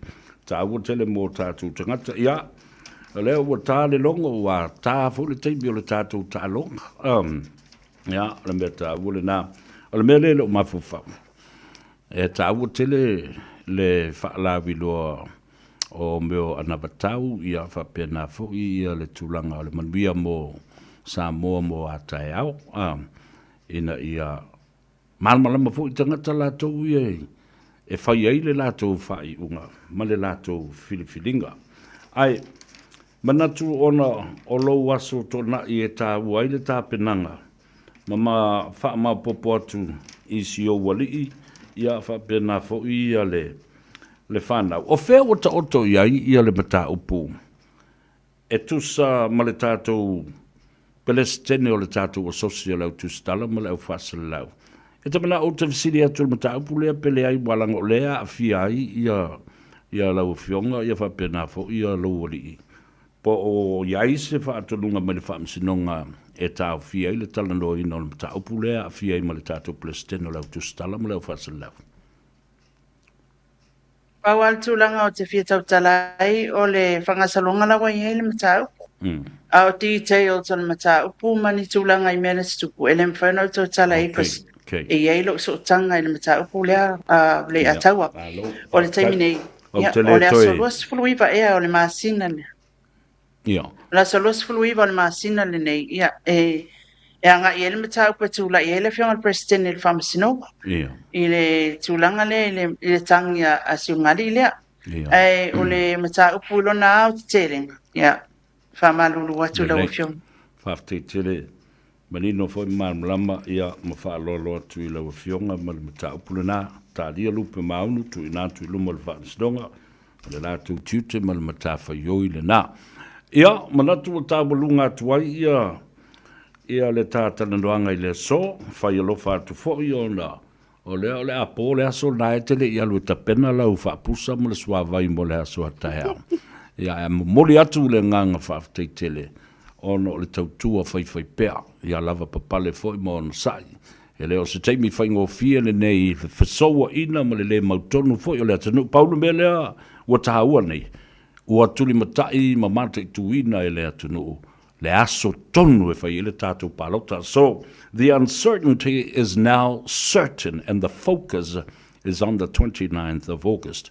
Lofa tele mo oi, ia manuia lau ngā ruenga, ia whapena fo ele pui pui, i so se teimi whetalo loa i ai, e su ele tala, ia e longa pui ali i ai lea tunu. Tawa lunga mai e lau whionga lilu mai awa, ona tā whamawai ai lea ma le whaaloalo.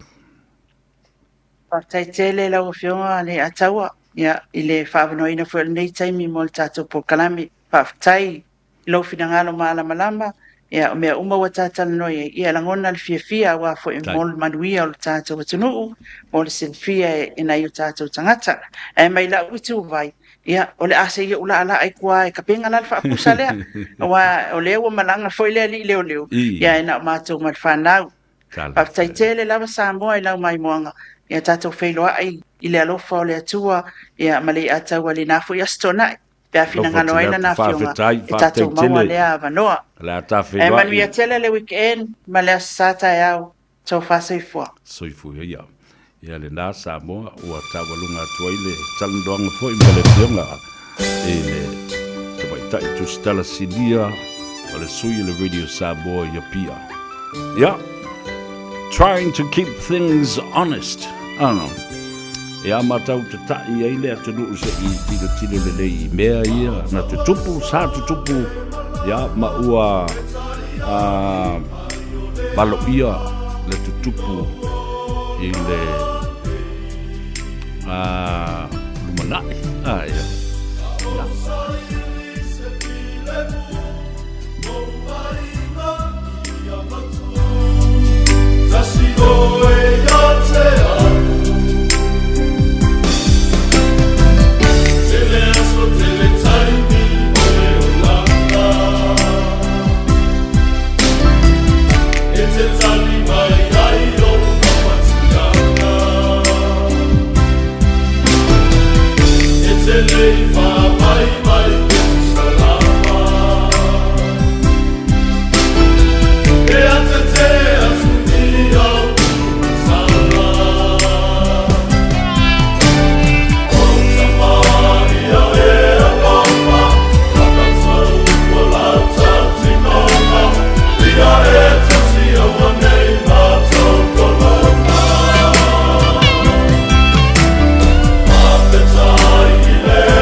Does someone in your house sound like this? Or like this? Does the wheezing and coughing stop them getting out and living a normal life? They need to take the cough test. Go to coughtest.co.nz. Take the cough test and show it to the doctor. coughtest.co.nz. It's free. Prescription medicine. Medicines have risks and benefits. GlaxoSmithKline, New Zealand Limited, Auckland. Talofa Samoa, o Atishna Ryan, o le Licensed Immigration Advisor mo le Auckland South Immigration Consultants. E visosoani mo so se tu ai ngā visa e malanga mai New Zealand po Australia. Telefoni mai nei loa i le o valu o tasi o no valu whawhitulua. Po le olua tasi o no valu fitulua tolu o. O fia whātau sau tā vale, po iei fwoi sau tā vale, o lo e mana o e whātau atu. O e mana mia se insure, po o sino no ngā tupe tau tā vale. Whawhiso tai nei loa le kānau. Tanga i ane i le mātou pera te whailangi mō lisa whamtaranga kānau.co.nz. Oceania Career Academy, Sauni! Kako hoa, kaule kaua! He whai ama whai! Hoa te lumaga i maguia! A whaia sa ili se la asanga whau moe, a waloe te no whai. O le OCA e au tauina ai oe i mtata e sese. Maua se nga whau fale, vali fale, palasa, male soifua maloloina. O le nei awa noa e anga wa ai tangata no whamau masiti seni New Zealand o loo halala i au kilani. Le sitala nei loa i le OCA, i le go.oca.nz/apply, po le vili mai i le o varselau ono lua lua balu fitu tasi. O varselau ono lua lua balu fitu tasi.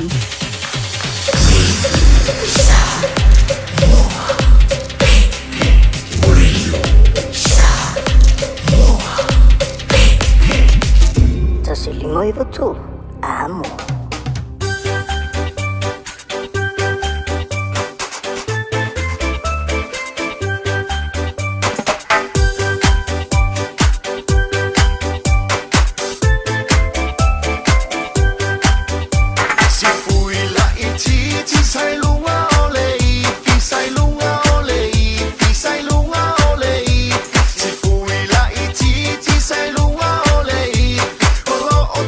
My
Olo e whaka pēr le tautua mo oile si whaka o Samoa le Radio Samoa lima i tonu awa iau kilani mo le a tau sa vea se yuli i le nei fo i a so tōna i le tātou TANOA AVA peo le whaafonga mai ai ia a o whaasua fo i ma le tabaitai a lilo mai awa maina vai i le taua whainga atoa le lua vai aso talua na mata le whaamisinonga le nei tele lama mata upuia la o tātou tālia lupe maunu i le aso tōna i fo i o lewa i aso wau te loa lava o aso ngafua se i o le asfarele lo maua i le ava noa o le fionga ia po le fitalenga fo i aseo Manu Francis i oane ia whaatala noa ai ia le fionga ia lilo mai ama o lo le aso tōna i lewa umana whai ia le malienga o le amaua mai ia lo na taimi le aso na il TANOA AVA. E mawhai ai o na tala mau ili ia le telefo i o mea. O lo o ta ua malo te le whaamisilonga i mauri mau ia. Lea la ua mea mtautia, lea ta ua lea ua maua le aso le nei. Awana o pese tua le lava i aso. If Limongi's name is on the record, then he should be subpoenaed by a court order from the defense counsel and the defense lawyers or legal team. Esu e ai langa o ia lea, e mafua uma mai ei le tātou o i povi, aisea, o le tupe na o mai ei povi. E mafua ei o le tātou o i le whana, o aina mai ei le whana. A lea fo i seisi tupe na tu i nātu, mai le tangata na matu e le whana. O lea lava, e whaasino uma lava i le whaipule o whale ata leo leo toi whaipule nei. A o lea sa ave ma whaipule o leo o whale ata tolu. Le sunga limoni wai le toi mwhaion toi ngā tia lona ingoa. O lea ua au mai lunga o whaamumaunga. His name is already on the records and already been implicated. So therefore, elea se mafuanga lei o na tātou tāu fia. Ia le mata pula. La tātou o se itale, tātou whaasalaunga whapisnisi nei au sa ili se avanoa. Tātou te tala noa tuai ili tamai tai o Melissa. Ai mana tua, leo o whai atu, leo au mai nei e le fionga i halilo mai aba. O leisi moli mau lea a leo. A lea lo o pese atu lava. Tatau la au mai tonu. Mata e avea le tale i, ma le tale maasani e tau fia i lātou ma le whai o lātou mea maasani ai. E tatau na lātou e whai suenga o le tale, a ngā i le coughtest.co.nz. Pai le suenga o le tale, ma whai loa i le fō mai, coughtest.co.nz, e le ai se tatongi. Whala au talawai, e iai tūlanga la matia ma tūlanga le lei o whala au. GlaxoSmithKline, New Zealand Limited, Auckland. Come on! Sa whakawhea ngei la! O pole fua, vili le Wolfgram Auto Services with a warrant of fitness e maua ai le fisosoani. E mawhai ono o atu e siaki lau ta avale le fale, e au noa ma se tutongi. Le Wolfgram Auto Services with a warrant of fitness e au auna mo oe malau ta avale. Pili mai i le lua fitu ono iwa wha onu tasi, pe asiasiane i le lua se folo Huia Road i Otahuhu. O fia whātau sau tā vale, po iei fwoi sau tā vale, o lo e mana o e whātau atu. O e mana mia se insure, po o si nono ngā tupe tau tā vale. Whāwhiso taine lo le kāneo. Tanga iane i le mātou pera te whailangi mō lisa whamtaranga kāneo.co.nz. Calling all parents and caregivers of toddlers, tweens or teens. Are your tamariki fully immunized against measles? It's a serious and highly contagious disease. So, now's the time to check that they've had the 2 vaccine doses they need for full protection. If they've missed one, or both, it's not too late to catch up. Book their free vaccination today. For more information, visit info.health.nz/measles. Talofa Samoa, o Atishna Ryan, o le Licensed Immigration Advisor mo le Auckland South Immigration Consultants. E visosoani mo so se tu ai ngā visa e malanga mai e New Zealand po Australia. Telefoni mai nei loa i le o valu o tasi o no valu wha fitulua. Po le olua tasi o no valu fitulua tolu o. Got relatives visiting New Zealand? Don't let their travel emergencies become your problem. With Southern Cross Travel Insurance for non-residents, they're covered, with assistance available 24/7. Get a quote now at scti.co.nz. Talofa Samoa, O Atishna Ryan, o le Licensed Immigration Advisor mo le Auckland South Immigration Consultants. E visosoani mo so se tu ai ngā visa e malanga mai e New Zealand po Australia. Telefoni mai nei loa i le o valu o tasi o no valu whawhitulua. Po le olua tasi o no valu fitulua tolu o. E eisa isi o le tau ainga e whaapea sona leo. Pe whaapea foi. Whaamata e avea le tale i ma le tale maasani e tau fia i lātou mai le whai o lātou mea maasani ai. E tatau na lātou e whai suenga o le tale a ngā i le coughtest.co.nz. Pai le suenga o le tale ma whai loa i le fō mai coughtest.co.nz e le ai se tatongi. Whala au talawai e iai tūlanga la matia ma tūlanga le lei o whala au. GlaxoSmithKline, New Zealand Limited, Auckland. Oceania Career Academy, Sauni! Kako oi, kaule kaua! Hai ma fai! Wāte lumaga I maguia!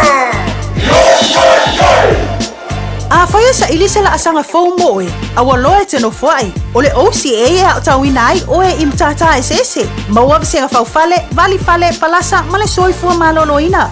O le nei avanoa e anga wa ai tangata no whamau masiti seni New Zealand o loo halala I au kilani. Le sitala nei loa I le OCA, I le go.oca.nz/apply, po le vili mai I le over selau ono lua lua valo fitu tasi. Over selau ono lua lua valo fitu tasi.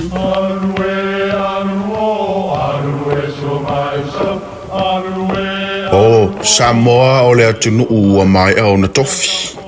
O le la au ua mai o ngā tātulanga e le to e tau au whangaina. O le vai fo I ua malili ua mai o na saiki. A o lau polo kalame o le vau filifili. Ua na o se toi wha manatu. Ua na o se toi whangu I au anga nuu Samoa. Mau upu ta oto, mau upu tu. E ala lea I ala ngā upu ma muanga ngana, ma le vau ngana. A wane I e misia le tātou polo kalame. Iafi o aso lua ta itasi le itu la e valu I lunga o le Radio Samoa. Ia manu ia tele, lau mai moanga, ma lau whaasaunga Samoa. Talofa Samoa, o Atishna Ryan, o le Licensed Immigration Advisor mo le Auckland South Immigration Consultants. E visosoani mo so se tu ai ngā visa e malanga mai e New Zealand po Australia. Telefoni mai nei loa I le o valu o tasi o no valu whawhitulua. Po le olua tasi o no valu fitulua tolu o. Lai whaafonga le tautua ma oil si whafonga o Samoa, le Radio Samoa, lima I vatolu wa moia au kilani, ma le atou sa vea. Ma le tātou TANOA AVA I le nei asu tonai, te lea mea maari o tātou wa uina mai.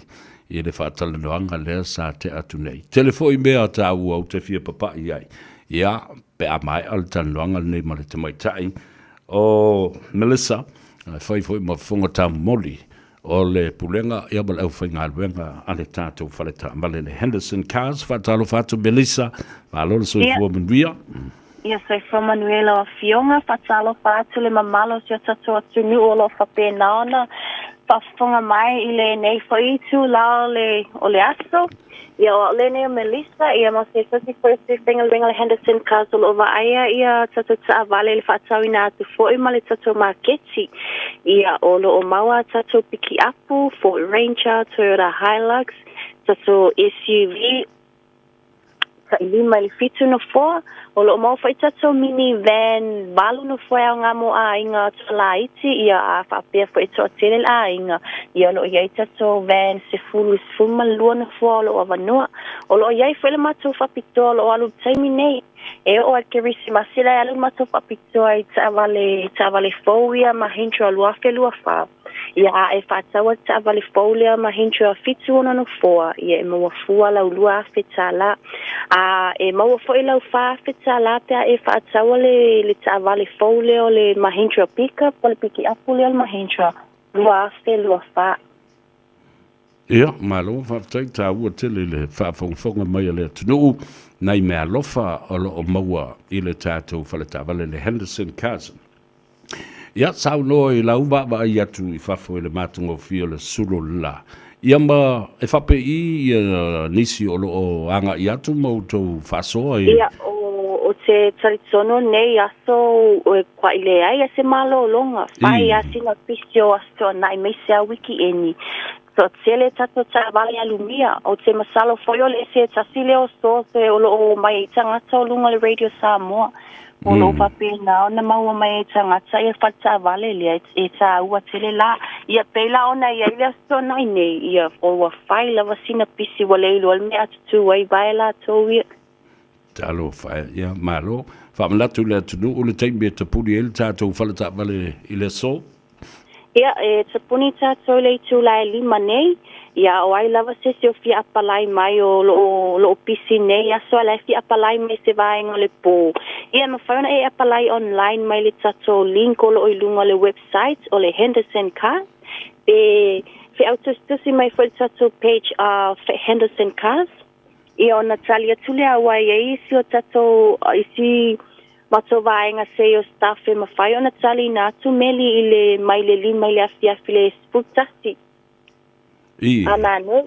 Ia, malo, whafta ile tau longo ai whamanatu e te tala fo e ke le loko kai au, ai.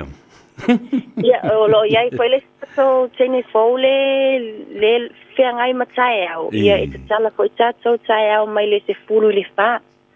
Malo. O ai lava ala o fia o ai ala o avanoi la sasa. Ia si mai se me o le se fulu i le wha, se fulu i le tolu, se fulu i le lua, taimi wha pena. Malo, bapta. Ia, whamanatu ta tuatusi ia me se fo le telefoni e leise tongi. Ok, ia a wha peo o ai lava o fia si mai e tau sa ili sona sa, ia ona Asia Simailia tatu si tasi wa fa Cavendish Drive Papa Toi Toi be vala au mai foi mato ile o valu se lau fit tasi ia tatu numerona tatu telefoni fafte tele la melissa multa tanoanga ia multali poti fo yo le ia so to na i tabalunga e nga luenga ben we tele sa pati la so tao ia papena foi ia faso fo ia malia ia le na le tatou telefoni mai le mai tai Melissa o Valselau fitu tasi ia ma le tuatusi o le tasi va fa Cavendish Drive Papa Toi I manukau si mai va fonga se va inga ia tatou telefou I vai fanua I le ngangana pertani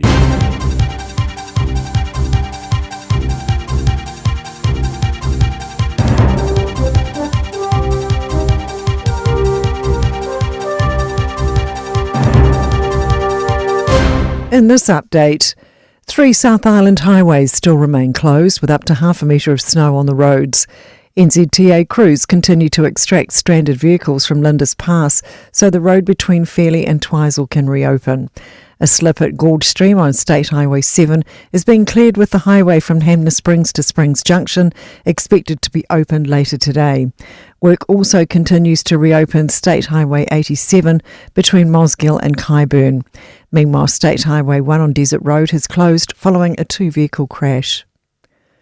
One of Auckland's top public schools is building a staff car park on $150 million of gifted inner-city farmland. The land at Mount Albert Grammar School is earmarked for agricultural education. Jacob Jones reports. The public school took ownership of the farm in 2022 after leasing it for 89 years from financial group ASB.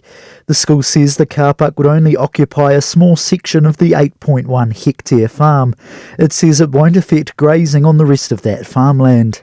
The bromance is well and truly over, and the blow-up between US President Donald Trump and Tesla boss Elon Musk appears to be getting nastier. The BBC reports Trump has told several US media outlets that Musk has lost his mind and now he's considering selling his Tesla. The public spat follows Trump threatening to cut Musk's government contracts and Musk claiming Trump was named in the Jeffrey Epstein files. A public meeting will be held today in an effort to get passenger trains to Huapai, northwest of Auckland. The Public Transport Users Association and Campaign for Better Transport have long advocated for the move, saying existing infrastructure is already in place. Association Chair Neil Robertson says the area has a huge issue with public transport. These people pay rates, these people pay taxes, and they have absolutely no adequate public transport service at all. That's news. In sport, heartbreak for a top New Zealand driver at the latest Supercars weekend in Perth. Ryan Wood had taken provisional pole position for today's opening race ahead of compatriot Matt Payne. But Aussie Chaz Mostert pipped Wood in the top 10 shootout by just 0.83 of a second. Payne will start from 5th place. The Blues are embracing the underdogs tag heading into tonight's Super Rugby Pacific Playoffs fixture against the Chiefs in Hamilton. The defending champions lost twice to the Chiefs during the regular season and only just scraped into the top 6. Blues flanker Adrian Choate says all the expectations on the home team. We're a bit of a dark horse because we were ridden off pretty early in the season. But yeah, the Chiefs, they were in the same position last year, if I recall correctly. That's sport. I'm Sandy Hodge. E alana, tabalunga atu fo ia tātou tala I vai whanua. E le ngangana peritania ina ua fitu bale awha binute. O lea ua te ai nei ia le itu la e tolu. O me boia lo mbia oe, whai foi o le unga le ara tele. Whatalo fatu le atawe ia te oe, ia whapea foi. Le fetalo lo ai o le atunu. Manei o le nei asu le sulu matungo fio le la. Le aise timu, pere le savidi, ia ae te langona lava le ma ini fo le le o le marulu. Talo fai nai te mamtina matua, a boi moe, ia o ta au I le lei le tino, ina ia mawhana whana. Watu fo il wha malo ma le whaftai. Ia I la tau o lo whaia tiu te ma whai waro Filip mai tonu o le loto I whale. Tonu lava ia o le au no whale, I ta maiti, ia ma le au kingifu, ia whapena foi, ia le tūlanga. O lo o wa aia ina I o tātou ta mā, ia ma tina mā tutua. Le la o tātou manino, e le tau to soa mai to tonu, ia le sunga ia li monki. Le a ua iai le talitonunga. O ia lesi mori mau. O ia lesi mori mau a leo e le mata upule nei. Au te matua whawhetai lava. Aua, aisea, o ia la le la sau nei e tali. E le mata upu a toa Samuel. O man tala no mai Samuel. E le suia la umuri mau. Sau ka ngau e whalongo longo le atunu. Ta fefe e le mata utia o mea ia. There is an element of truth in every sense of the word. Ela na fetu lau tala nena. Auto whalongo longo nei le mori mau o Samuel. Le ai ma se me suia. Le ai foi ma se me te tau whalongo longo atu ai ma e waba ai ai. E tau ngalo se mea. Sau saoa. Mai le na o se moni mau.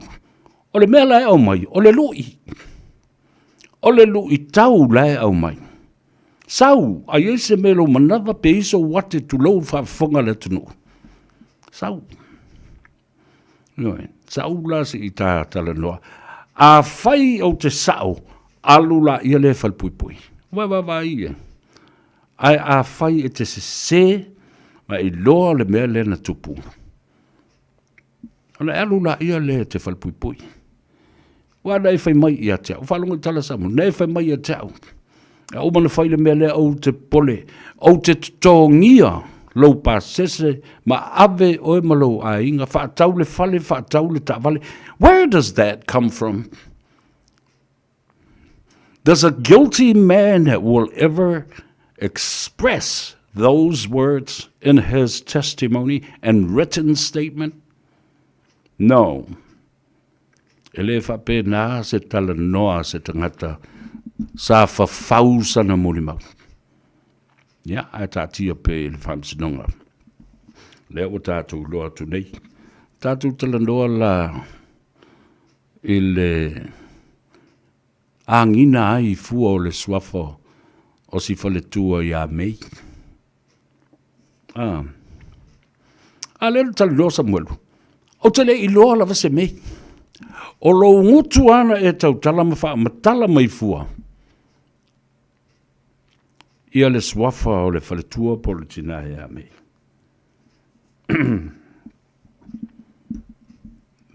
Talana Samuel, I don't know her. Ia, lena. ese le mea wanga iai. Leo te ena le whamsinonga. Ia le talusanga leo e whaile mori maua Marie. Mai to tonu o leisi potu. Ai sea, fefe. Fefe i le tui fesili e keisi bolo ia. O lo te i morianga o i lato.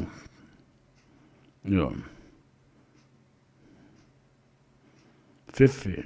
Nala le mea ua fefe. I tālu sia ia maua le lotu tele o le leita mai tai. Ma ia wha matala, matau uma mea uma, leo o whaalongolongo atu nei. E matau tia mea ia e tutupu mai ai. Ai tātou nofu pēr ma mata pē iai. Ana nafi lea sa whaatino ai ia le mori mau o le IT Specialist Carefully Committee mō leo. E winga i mori mau maata makilipi ia e tuku i lunga ina ia whai mamori mau a leo. Ia le foi o atu ia le vaenga lea e te. Ia ma whape na foi o na a watura la tau kilipi. Toi tolu vai aso e wha umai le stala. Mō le tātou whainga pānota. O lona winga o le aso luas fuma le fitu o Iuni i le masina le nei. E tāpuni aloa ia ai lola pālota uma mō le stala. Ai whalongo baila o lo e fuafua e te alu nei lo e whailau le stala i oma e nofo o e whailau pālota. 3 more weeks before registration for the election closes on the 27th of June, 2025. And it goes to show that the Constitution is the supreme law, and the election challenge and request for an extension, the courts cannot change the Constitution because Parliament is not sitting. Weil whaalalo telo le whamsinonga. Ile tula fono autum, le tula fono whawai. Le tula fono whawai o lo iai tono le Constitution. E na o le tolu lava masina e tā pena ai se whainga pāno. Ta pe a mai a ona whaata ape le pāle mene mai lea paia inga i lea paia inga. Ona e leo se ei le pāle mene, na pau leo le i tūtino e mwhai ona la tu suia le whawai. Ma whaini teu ngā i le mataupu. O le ono masina leana a mai e le fionga le sawhapito ia fia me talu sanga ina ai i le whamsinonga e whaau popo atu le taimi e au mai ai ia sui whaorioli ina ia mwhaiona lātou le stala mwhaia lātou tautinonga. Registration and also declaration.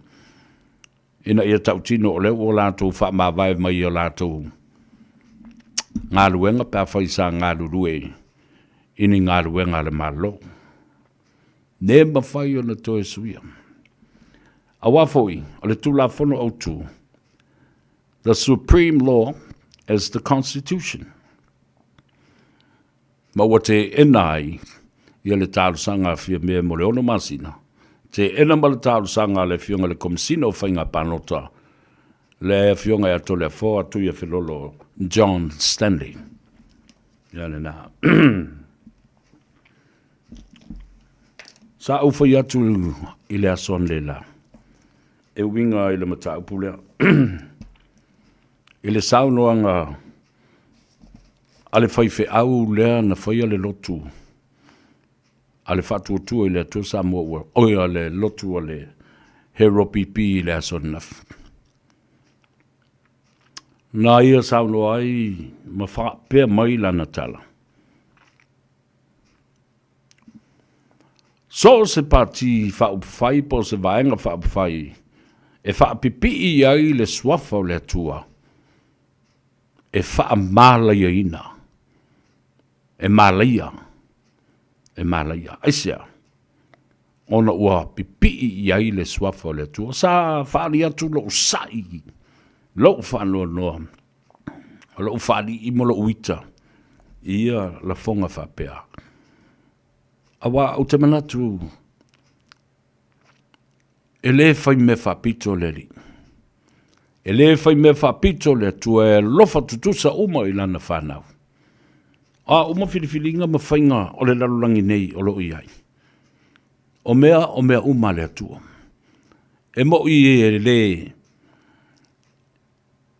e le o whaapea o le tūla whono le atua, o le tūla whono wha lalulangi nei. Ai manatua le lei, au te wha manatu i ate oe. O le tele o malo le lalulangi. E fausio mai lo lato whaavae mo lato tūla whono. I le tusi pa ia ma le upu o le fionga pa ia le tua.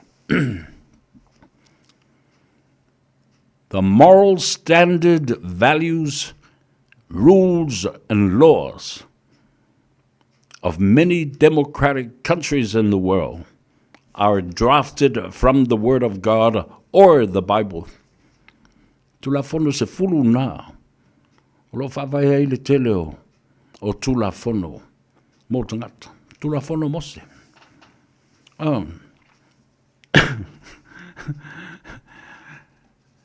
O a mea umai le lalulangi nei, o mea le atua. Pe wha porkiki, e se foi le porkiki a le atua. Pe wha le anganga, o mea le atua.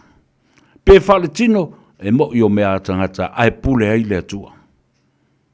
Eo. E ale mau lena whai anafi.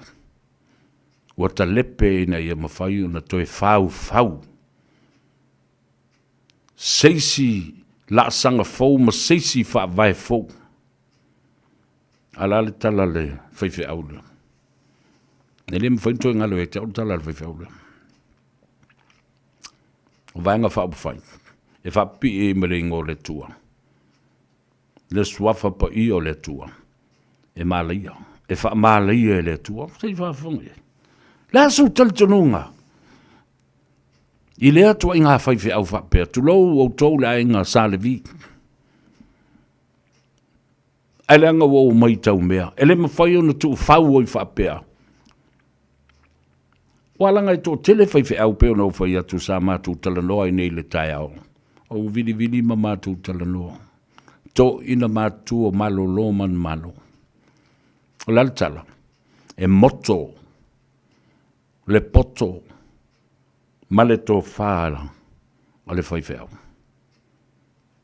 E le tau tala whapena, se whaiwhau, e le alofa whapito. E whaasa fua lana sau, no angama lana sa vali. I le atu nuu a toa, ma tangata uma tu salava po o le mamoia leisi, Tovine. Ese uma tapo inga. Au langona la. Fi whaali sau langona i le mta upula na ili whaiwhi au lena. Leo tala noa tuai. Ta tala al tātou reina. Tolu fit tasi lima iwa tolu. Tolu fit tasi lima iwa tolu. Ai. Se fina ngalo o lea tunu pe a whai. Sai wha longo i ai mati na ia. Se meo oi.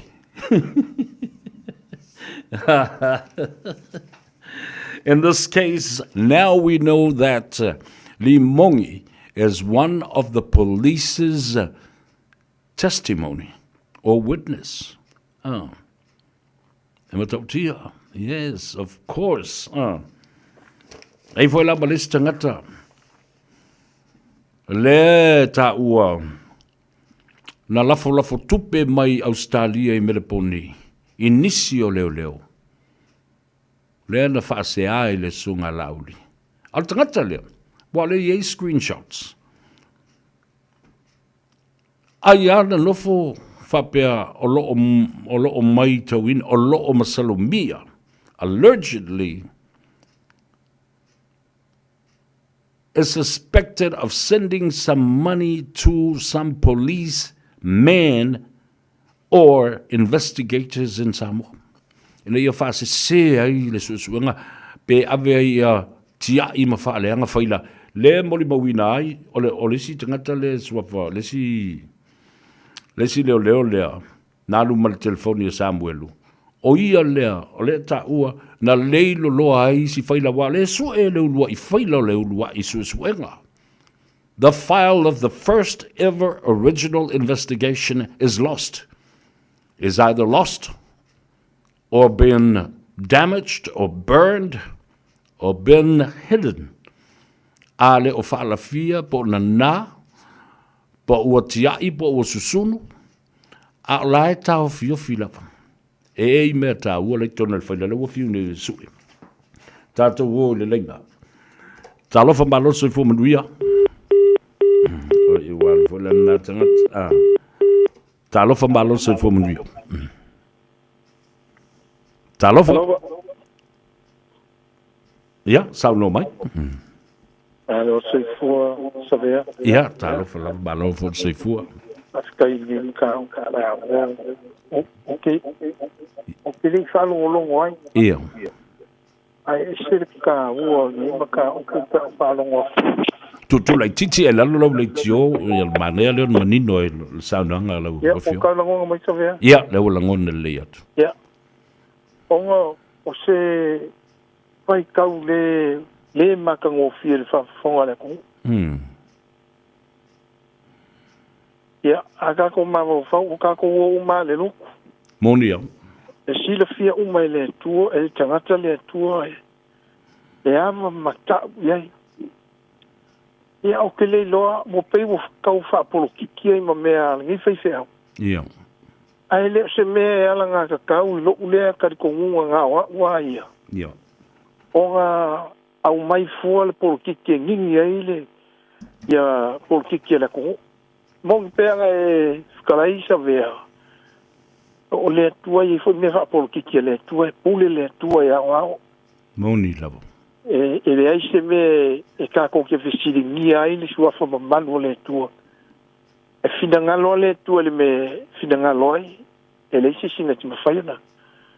Ona se ua le finangalo le atua. Ia e pe wo mai kau aku fo lele I le ma wa e kele o ia na fonga. Ia. Ia. Ka ko ia I lumo le kua wa le kua whamasingo a mia kong. Nā di le pa. Taima whautuanga.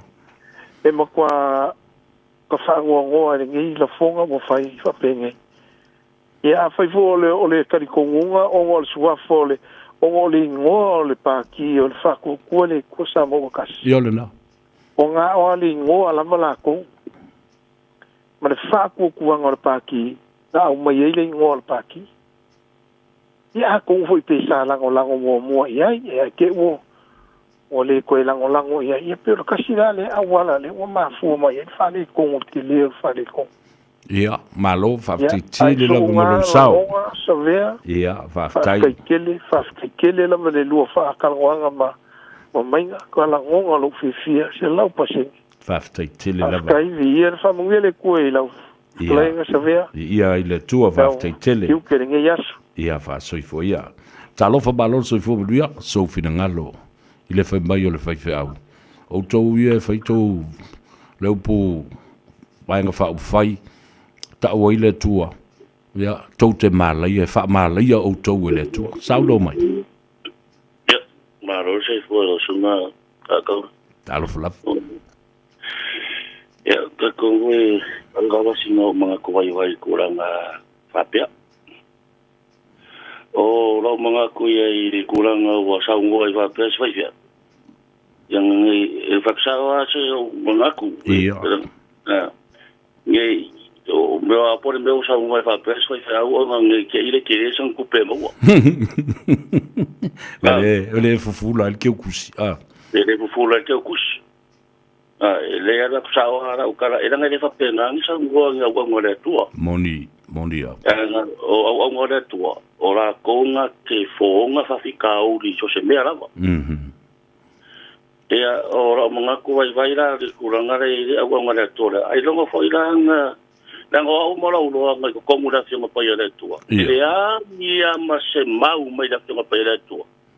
o sa wai ko nga me fa pe le ya se kusi mai lu markenge se kau ko fa ringa sa o le la sa e mo moli mai e ngi fe au pe pelo fa pe o sa mera nga sa ngoa au ngora ko le nga sa ngoa ile fa ingo le loko le hecha pipi yo o sa ngoa o nga o manga e ke le ke kus o me sa o me nga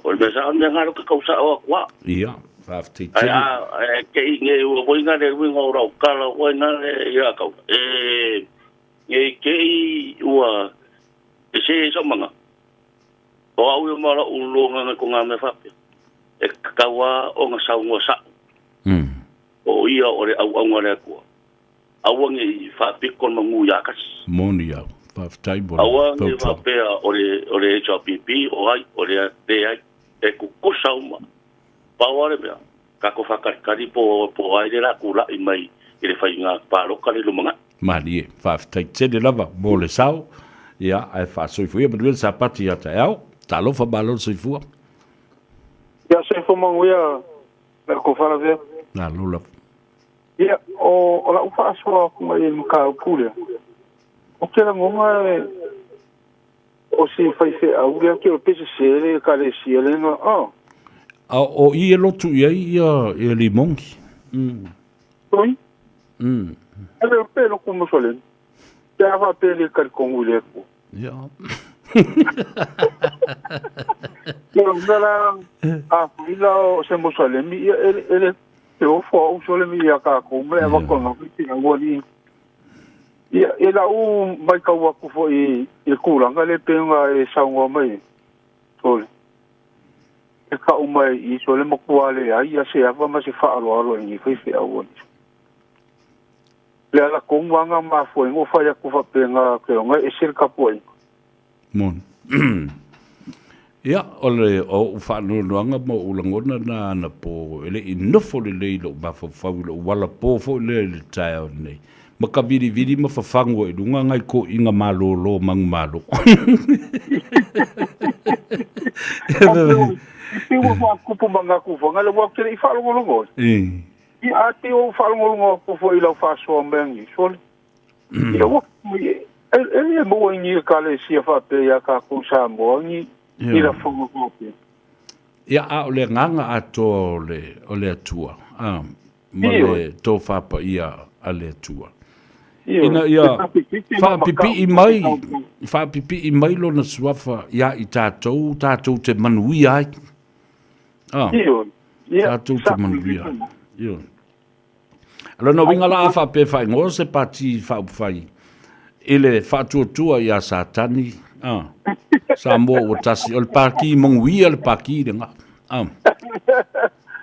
vai okay o fo ga do ika ka te fese ma ka ua ka o se upu fa te a fi sua fa le ko e mo tau tia ia o te lo nei la o no fo le fai fe au ma fau i lona fai mea fa pito ma lona no fo fa ma leia ia se fainga fa fai ua pipi i ai wa ia ngango tangata ua mana na o toso mai ma fa ma popo mai le swafo le tua lengo ya wasi sila la le fsili le utolo tu a faila o Samoa le fa vai le tolo no wingo le tunu ma la ia le tunu nei sa o le sango ya le lo winga le o mo se coffee le mo fe se au au fa pe vai le kai pe mo le ia vonga le alu la ku le ka na au fa pe le wala unga le le a causa ve le me ya ai malo fa tele ya malo fa tai ele tima ya fa so foi me sa pati talo fa balo so fo mbio talo fa le sunga le tau talo fa la manduia la fa tai ma tango fiele pokala melne fiasi tai ya le pa wala so songi le tau le ngai alo fa longa ko pe ole al fa se awa le tu malo le fa pe i la sa nganga le fa pe va le fa se au mai ko i manono le ai le no foi atu ala no popole Langa wa u tausi. O pale fuenga ya ko ke ua me fape. Ale ata. A vole lo fat. Vai. O te fefe to tala mel nei. Ele se fefe o mato. Ale o te fai atu. Leanga o ele tausi ele ataua futi ba pa au mare to faoli. E mongi la. O ele na toa ile pule na fanu a sinu o ile la fale o tala le. Fale u mo tuang yang. Le kale sia me tisi le nale o tau. E se le matango fio sa no. O fa se o sa wa ngale tu mo le tu malo. Ne ai. Ele fa pe ngangi fai fe au ma ko. Sunga le ya kawa. E ba wa me le fai fe au le. O le sunga fa fe nginga le ka ko fa ko. Fa ko ko le ku malo. O le. Yo fengi me fa pe o fa ma ya ale pe mo ngia la sa wa. Fa pe la sa wa va e lo ko ka ka a fa fera lo la ekalesio yo o la ngwa kongo la ekalesio lo fole tu lo ngo mare u maka kala kongo la ekalesio yo la sa si la e ya ka o te fa lo no awa a fa yo la na ekalesio le kalesia le tu le mala yo fo la na ekalesio yo esa fo la kala fo mongi ba ko la fo mongi ko el palmengi ele i tofie la voie la tua Samoa. Le tofie Samoa, la voie sa ka kene si fa longo e kala nga vale ya le vale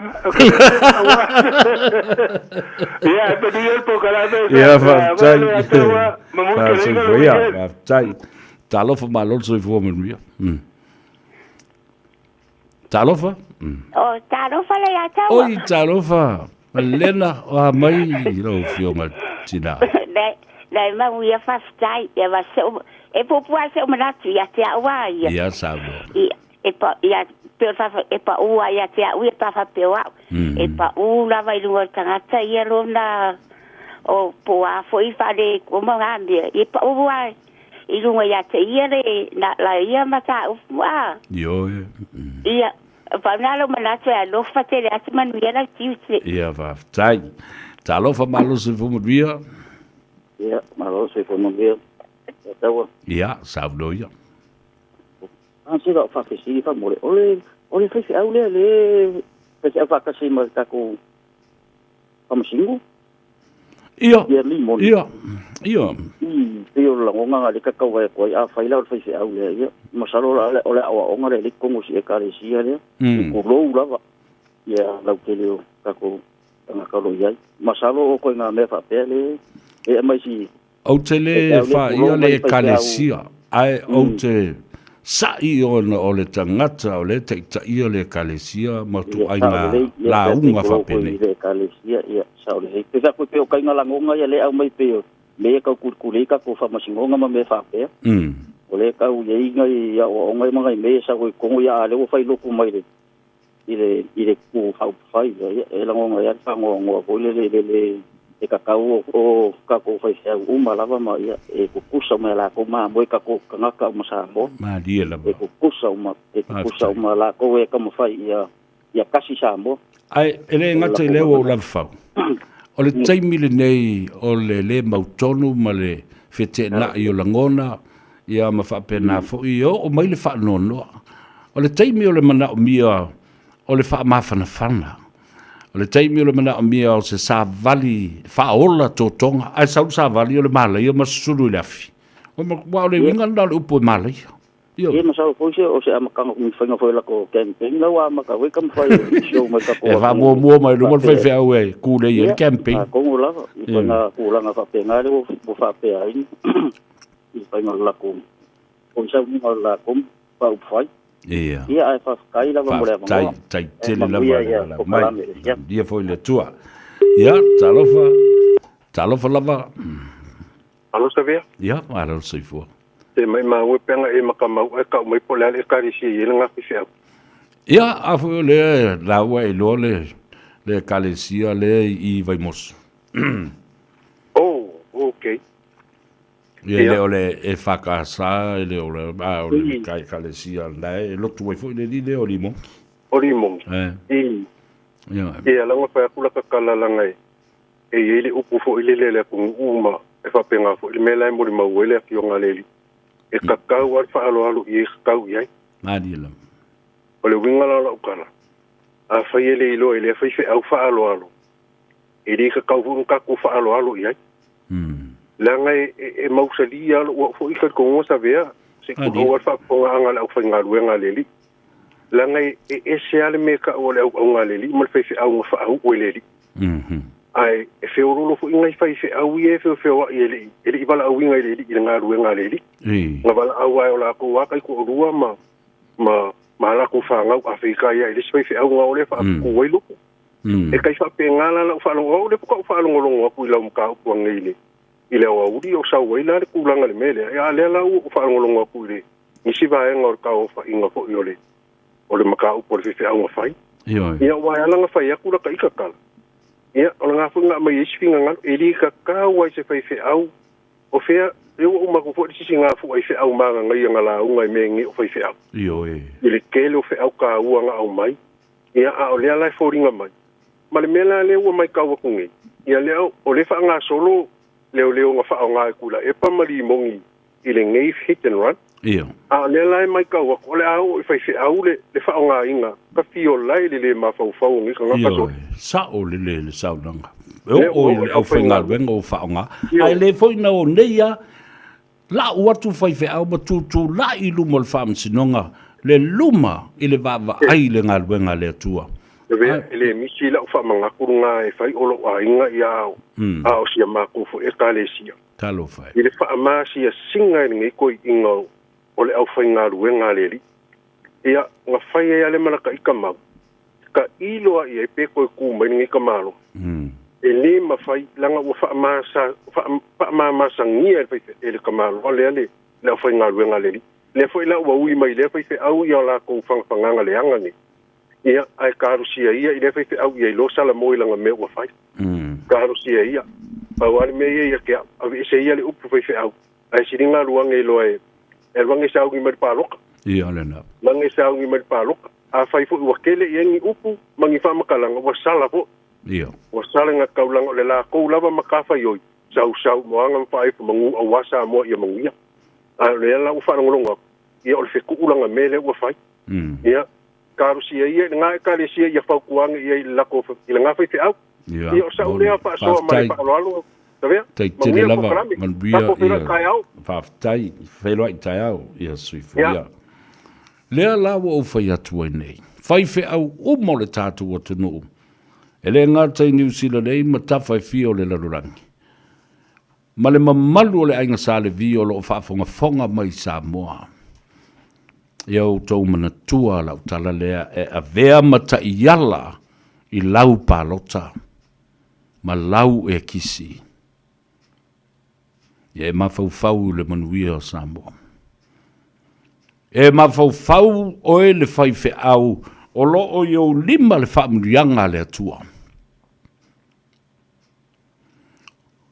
O le e kale sia ma lau lafu ma moe.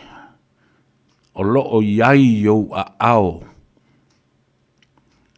Whapei o ufana whana i lima o le toa. Ioi. E le ai asa i sio le nuu e le ulu fale e lau falsa. Le ai asa i si o le tupulanga ua whaatanga o na pālota o fale tua matausi o le awa luma o tina matamai tai le awa luma ma le au manga. E le ulu le falsa. A li i ma fai pule, ma le pulenga ma malu a li i ma fai pule i tonu. I au tau mana tua li i ma fai pule, e le o iai sau tau ai a te tau to a tele pe o na tala noa tu waitu le epa. E pe pelo o ma mea na. Tau sa o tu walanga man tua no o mori mau ai. A o li i teitei au o ni fai ngā pāti. O le mātou fi nau ngā lava le dei ma lo mātou ta maa. Mo uso. Na tusia matui natu. O se fina ngalo falau i tele i le teimi na wala au mai ei submissions. I le se fe au le malo. I sa o le ainga nei. Pe lima pe ono pe sfulu sao. Le se fe au. To te le fatu la fanoi na mai. Le au fai o matai le ainga nei fai. Wala mena le tupu. Le mele na o tupu. A apa mai I le tamaloa. Fia pule mai I mea Samoa I lana tū ma le anga. Au tau fai fe au toi fo I atu I lau tala. Au tau olo I ai le malo si anga. Tau te whapea tuai I le ekalesia.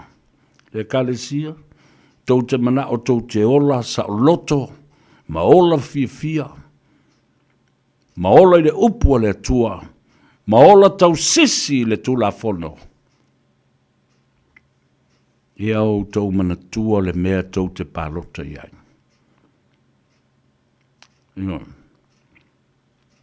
Ia o tau mana tua le wha saolo toina o tau whai fe au ma le ainga sale vi.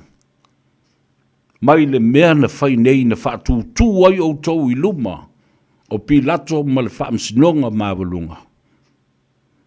Ma wha msa ngai ma wha masino.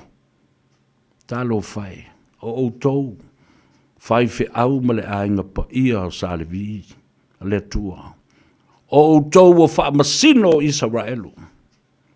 Alale mele na whai. Au mai o tau e tutu I luma o wha masino le lalulangi nei. Aisia, nanga o tū la fono le tangata ua whai. Tū la fono le tangata ua fia pule whai. Ioi. O le tatala ma le noa tanga o le ki o lo o uuilo a au le whaife au. Ioi.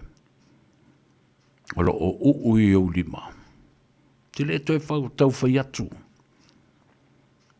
O aina whaasauina mai le aingo Israel.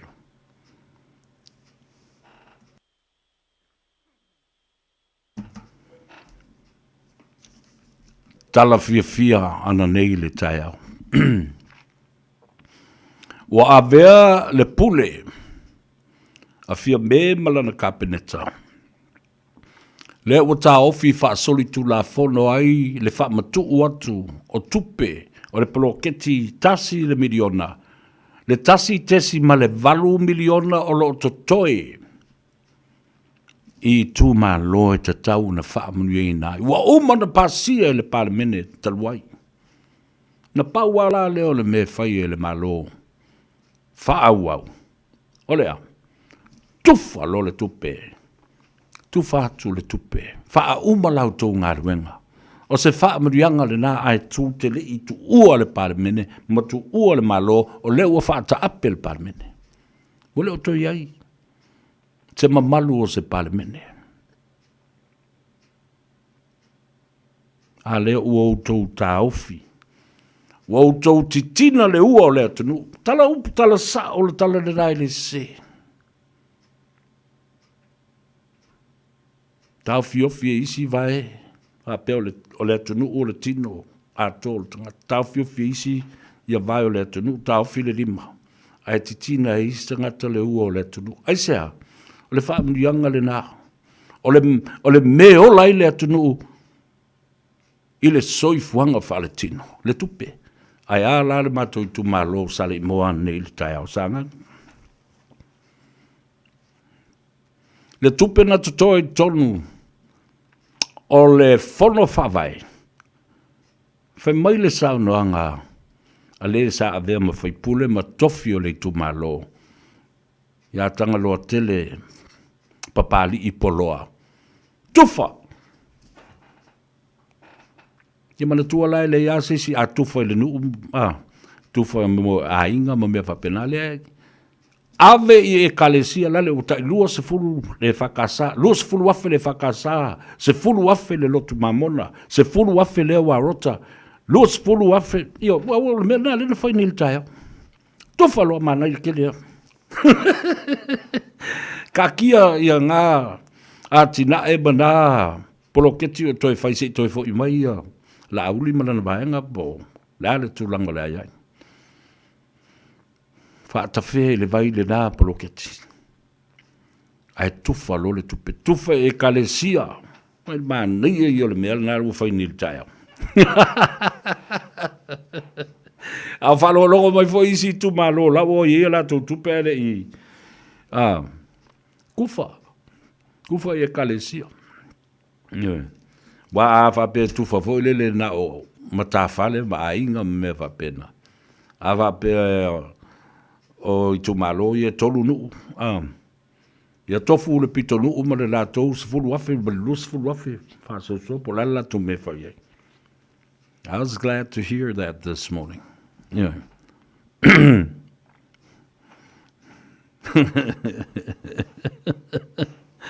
Awo.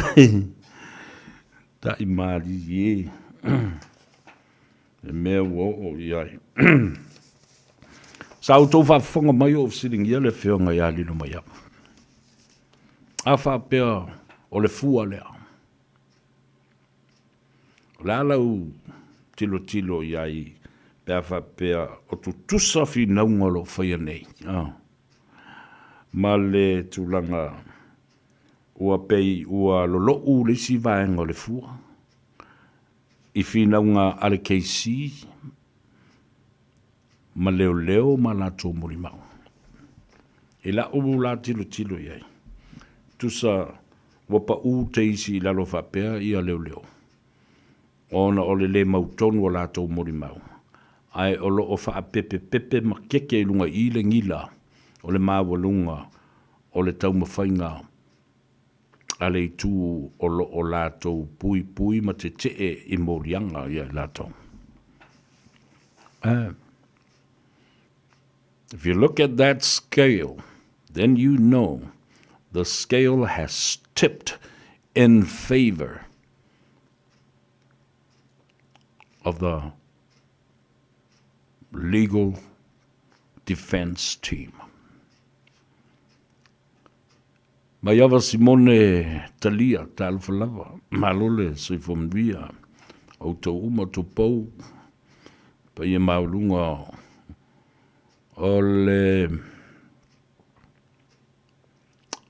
alofalia, fa pene lole, talfalava malole se fomvia, o le tamaitai o hanako, talofa hanako, o le tamaitai, o pue, ai ngali, a yopu, fatalo fatu to fine ia toe va pefo ia, to fa ia so alo, fa pale leu, ia masula tofo ia inga. Ia, a tato ti tilo uma iai. E le to o tele o le au kofu I kangu malala ma le au mori mau pepelo ia ro iai nei.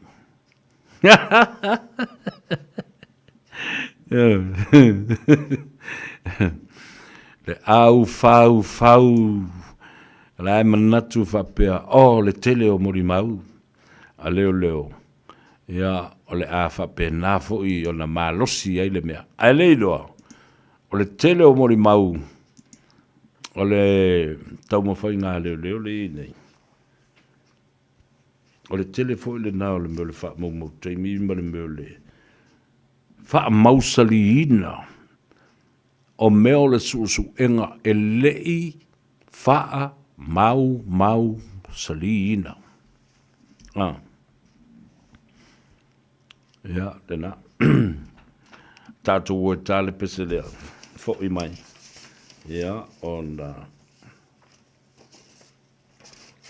mana tūla le si vaenga le case le no whātua nei o le maliu tū au le maliu la le tābale afi la avela ia leo le suenga e whaia e leo o le matanga luenga o tābale afi a umana whaile la tū suenga e te tau ona au mai se li poti e winga I le taavale na tupu ai mana tua o le na la ve le taavale masalo mi o le taavale a limongi ai o ka o fi fola au li ma mailanga fo widi e su o to se sila ia kalala sa tele talo lava watching you from Long Beach, California. Ja, talo fata yono fainu lola se fo mria a vele nei ava no te wha manuia wha pitoa tuai. E le corporate dinner, a le tātou aulu kapi, ma le tātou nuu, I mo taa I le fiafia nā nei. E maua se awa noa e wheiloa iai, ia whapena fui o na whengale ai, ia ma whiofoa iai le lofa a ole I toe te liu le whainga malanga po whea lava. O lo malanga atuai ia halo matama whanau o le tātou nuu, ia mese fo I le fia mafuta atu. Ia le tō tele o tō sa tātou militino ma mili ala fau I lunga le malai. Ia ma le fale pāti o si to ina o sofua e masani o na tātou o nā ngā iai. Alo sifua no vai ono. Tai mane pusa malo sifua whaftai le mafuta mai. Ia whapea fo I mei avito. Dei ele o mei kai volele mei Frankie. Ia ua o la wali I e whaila ko mea ka oi fōsi finge o mei. Ia. O ata malo talo fai te ino I noe.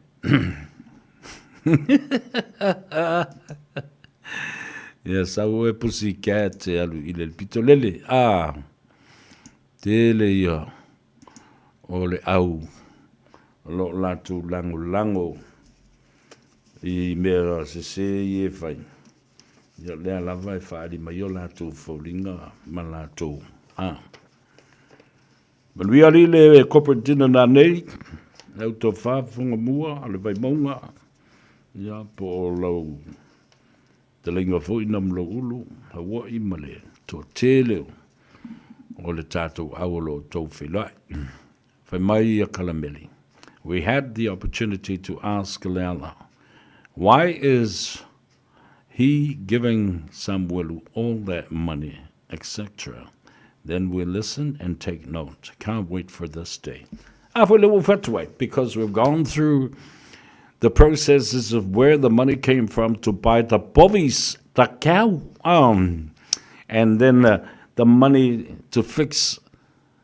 If I ain't ni for si lo makua o fo o si vai, o le tupe na avatu le teimina ave le fana e aloi Samuelu e fana ia. Ta fe ai longa ma fai pena tu fa tasi la wali ia ai finga ele ma o mirun ko sam e mo ke lo ele anga ile u ri mongi nga I finga un fa cosa oi ale ga fe mo ka yo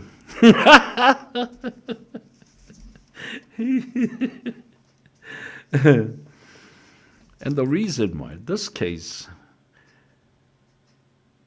although that Imungi is not on trial, but he is now been revealed as another testimony and another witness in this trial because his name on the record.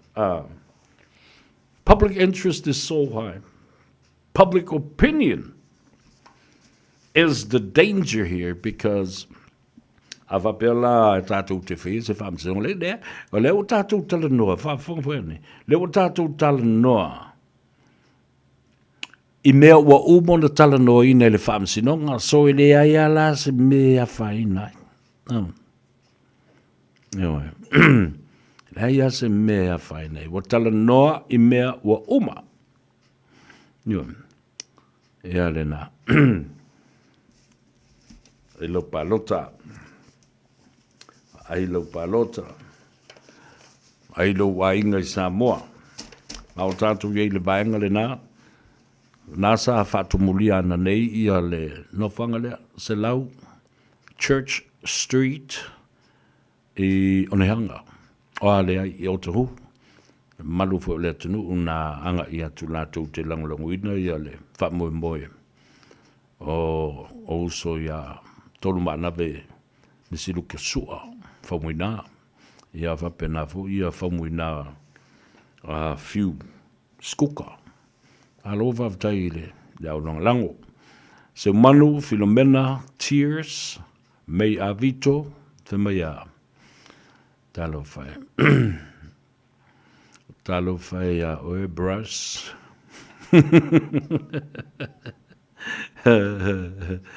O le vaenga ia.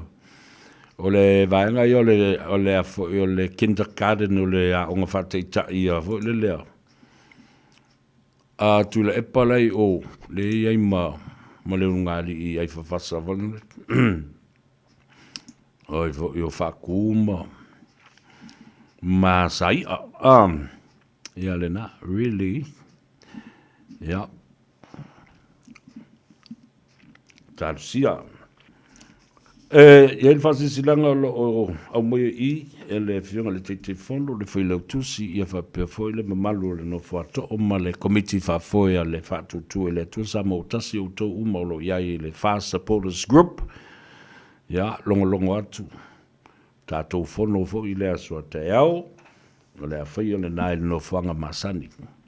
Pe ona iai I le Oats I le Otahuhu Rugby Football Club. No whanga masani. Ia, le na. O whaalongo mai ia le tuawhine ia oli. Ia, whatalo whatu oli. I lunga atu se meu I Redown Road. Carrian. Ngala Carrian Street. O tai au. O le Oats Club. Otahuhu Rugby Football Club. Ia, anga ia tu ia I le fia tau, pe atale tu lai whau mai a sauningo le sapati. Ia, mai a fo I matali ngā sua, e le ai ke le wako e ke ai a kui o e le sikonga, I e ringi mea ai e whi inga. Ai u watu, ia lau ID, ia whapena fo ia lau address, ia, ma lau fast food tala, luas food tala e le stala ai, I usufono, le usufono uma, sui usufono. Mo New Zealand ia malau luas full tala. Tongi ai ia lau le stala mo Samoa. Le na. Le whaalinga le na ma le whaalwalo. Lo sainia ai le fionga I le whailo tusi. Ia te vanga. Ia whapea fōi. Ia le lau fono antoa. I lau fionga le titi fono. Ia whapea fōi le sui te fono. Ale mamalu I lo tau komiti whawhoi. Ia. Ona manatu lea. O le atale pese lea. Hoi mai. Whai le tala mulimuli. Ia ona tātou tau mai ai lea. I le nei I aso tōna. I matawa lunga atu wai. Le tātou pola kalambe ma le whapoponga. Ole TANOA AVA.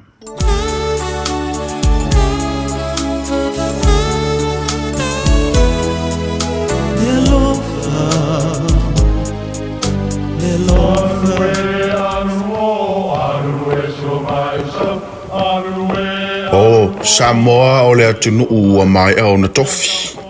O le la au ua mai o ngā tātulanga. E le to tau au whangaina. O le vai fo I ua malili ua mai o na saiki. A o lau polo kalame o le vau filifili. Ua na o se toi wha manatu. Ua na o se toi whangu ia ua nganu Samoa. Mau upu ta oto, mau upu tu. E ala lea I ala ngā upu ma muanga ngana, ma le vau ngana. A wane I emisia le tātou polo kalame. I afi o aso lua ta itasi le itu la e valu I lunga o le Radio Samoa. Ia manu ia tele, lau mai muanga, ma lau whaasaunga Samoa.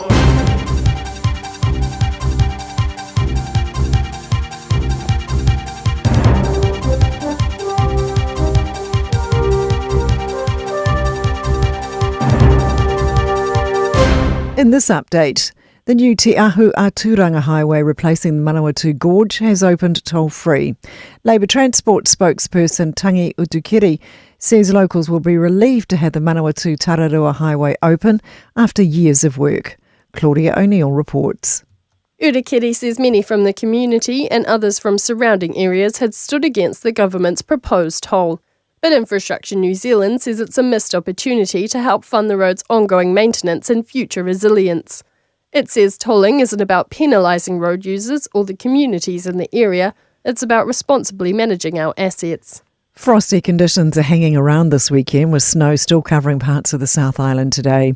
Some residents woke up this morning with no power amid near sub-zero temperatures and up to a metre of snow. 3 South Island highways still remain closed, with NZTA crews working to open the roads later today. All Cook Strait ferries are cancelled as well, with up to 10-metre swells recorded in Wellington. Met Service forecaster Gerard Ballum says the weather will be at its coldest tonight. He says Twizel could reach -7 degrees, while Auckland City will likely be in for its first frost, with Whenuapai Air Base having a minimum forecast of 1 degree. US President Donald Trump and Tesla boss Elon Musk's relationship appears to be beyond salvageable.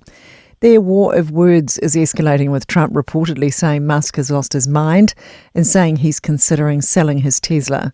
The pair have been sparring on social media, beginning over Musk's criticism of Trump's tax and spending bill. CNN White House correspondent Kevin Liptak says it's understood Trump won't be willing to forgive Musk's personal attacks. They point in particular to Musk's tweet about Jeffrey Epstein linking President Trump to the world's most notorious pedophile. The search for missing 25-year-old Travis Langford remains ongoing nearly 5 months after he was last seen.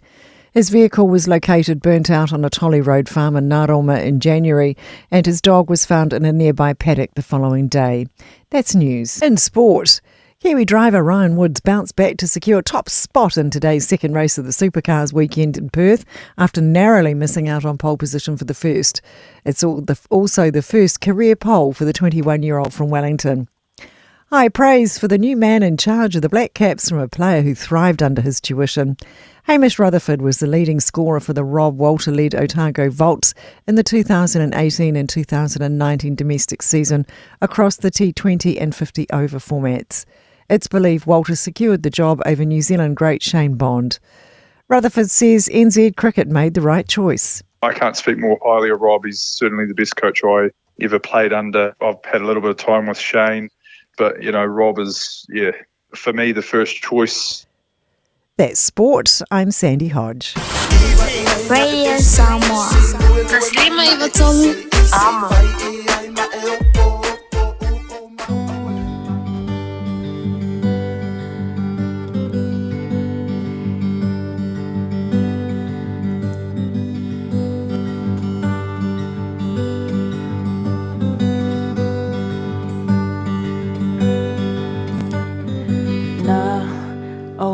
Fa'alongo ile a feo tala I laua feo a ua o fa'alongo ile tali mali ile pofile mu e fa'apea mai ua e fia le toa tasi pea o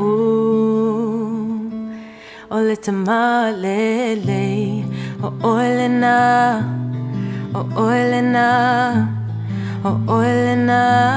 ua e alofa ia te au o aulea ua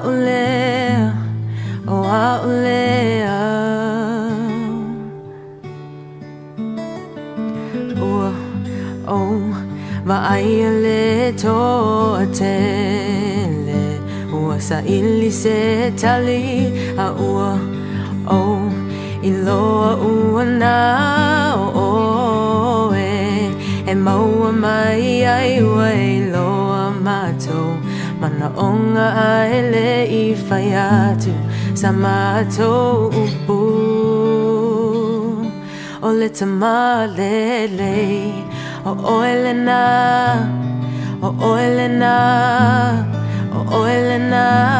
ua e alofa ia te au o aulea ole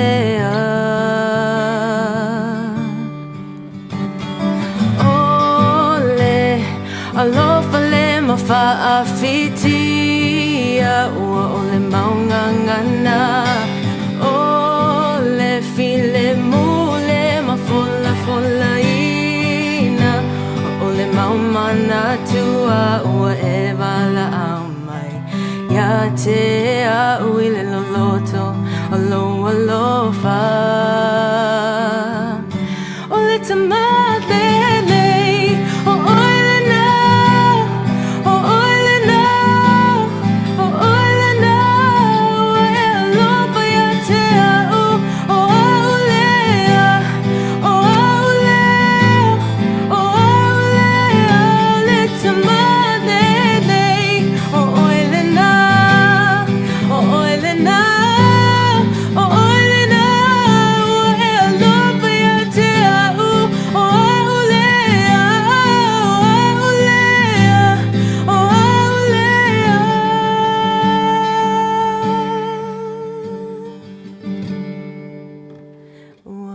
tonua iyo ala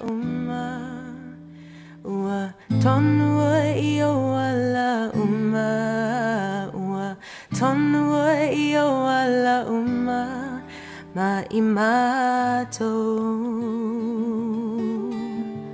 ua tonua iyo ala ua tonua iyo ala ua tonua iyo ala ma imato ole tamalele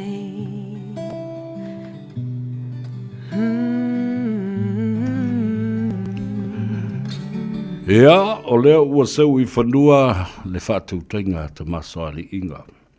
Ia le ngata po I lea ua whae I tua sivi whaiva o manusina sa tof si ai lea li titai. Manatu sa mo sa whaamalia ina lau whaafonga anga ma lau tapo inga e maise lo sila mai moa. Mai tafa e fio le lalulangi. O lo iai o tātou tangata o tātou ainga. Ia ele ngata po I lea, o se mai moanga a o se whaafonga tāpuai a o tātou tangata ma le pa I o Samoa I au kilani New Zealand ei ma so se tafa o le lalulangi. A maise lo tātou atunu o pele I Samoa o lo tāpuai mai ai o tātou ainga. Manatu lea o lea se wha le tonu a o se upo fo I wale tau tamali I le whaafonga tāpuai o le atunu. Toi whaafoi mai upo le I a tau sa vea. Ai alo fa mai le tua vai lo tusa so tātou manuia. Ia, whapena fo I o na manuia whaiva o le ainga salavi o tau whaiva matofi mamalu le launga ina o le upu whaamawhana whana le tua I le asua tai au. Awana I pei o tau o le whaife au lea na whaia le la fonga. Ua, vai lua ina ai le whanau le tua. Ma ua whapena o na whai mai e māleia. Ia se vaenga o ni tangata la tau te whaa. Pipi I atu le swafo le tua ia I la tau. Po se vaenga whai fwoi po ni whainga whaa polo kiki. Talo I le nganga o le tua. Wha mangalo so leo. O na ele mawhai o na sei tia ma tau mia I tua la ngona o tangata. O na oni la fonga wha penei. Mai ate o tau o suli ma feoi o le tala lei. E whaatilo lau mea I ai, lewa ai a le atunu. O le tala o le afo I whanua, anga lei le tua, ma whaapena o na whaamanuia ngā luenga o toi o le nei a fiafi, I o tau tiute ma whaivala flima. Tua o tau le vii o le mātou nuu I mota, na tusia e le tofa I awa angi, ia whapea fwoi le vaenga o le Junior Youth of Mota'a. Ai langi ina, e le au whai pese, o le kolisi I vai maunga. I to tonu o le whaletui sa mau. Whamanui atua I le corporate dinner, a le tātou aulo kapi, ia whapea nā fwoi leo sio singa o mawhtanga, ma le tāwalunga ai o le tālonga, ma le tāmilisanga taito o fitu. O lo fai e whaamanatu ai le se lau tausanga. Talu, ona, whaatino le tālonga la kapi I to tonu o le tātou nuu o mō taa. Ma tā whangatele le original name le nā o le tātou nuu. Pea whai I te manatua, pe whai I te le kike le malmalama i. Mea nā vai atu ia taulangi e wā le matua I le tawhai ono. Asi ba le pātū ia whapea fwoi I la uana tai. Ka mapua mandongi ia manu, whapea fwoi le nofo I tu a inga ia fuata. Ia manu ia tele lava, le whaelonga ina o le se lautausanga, le vi I leo mo taa.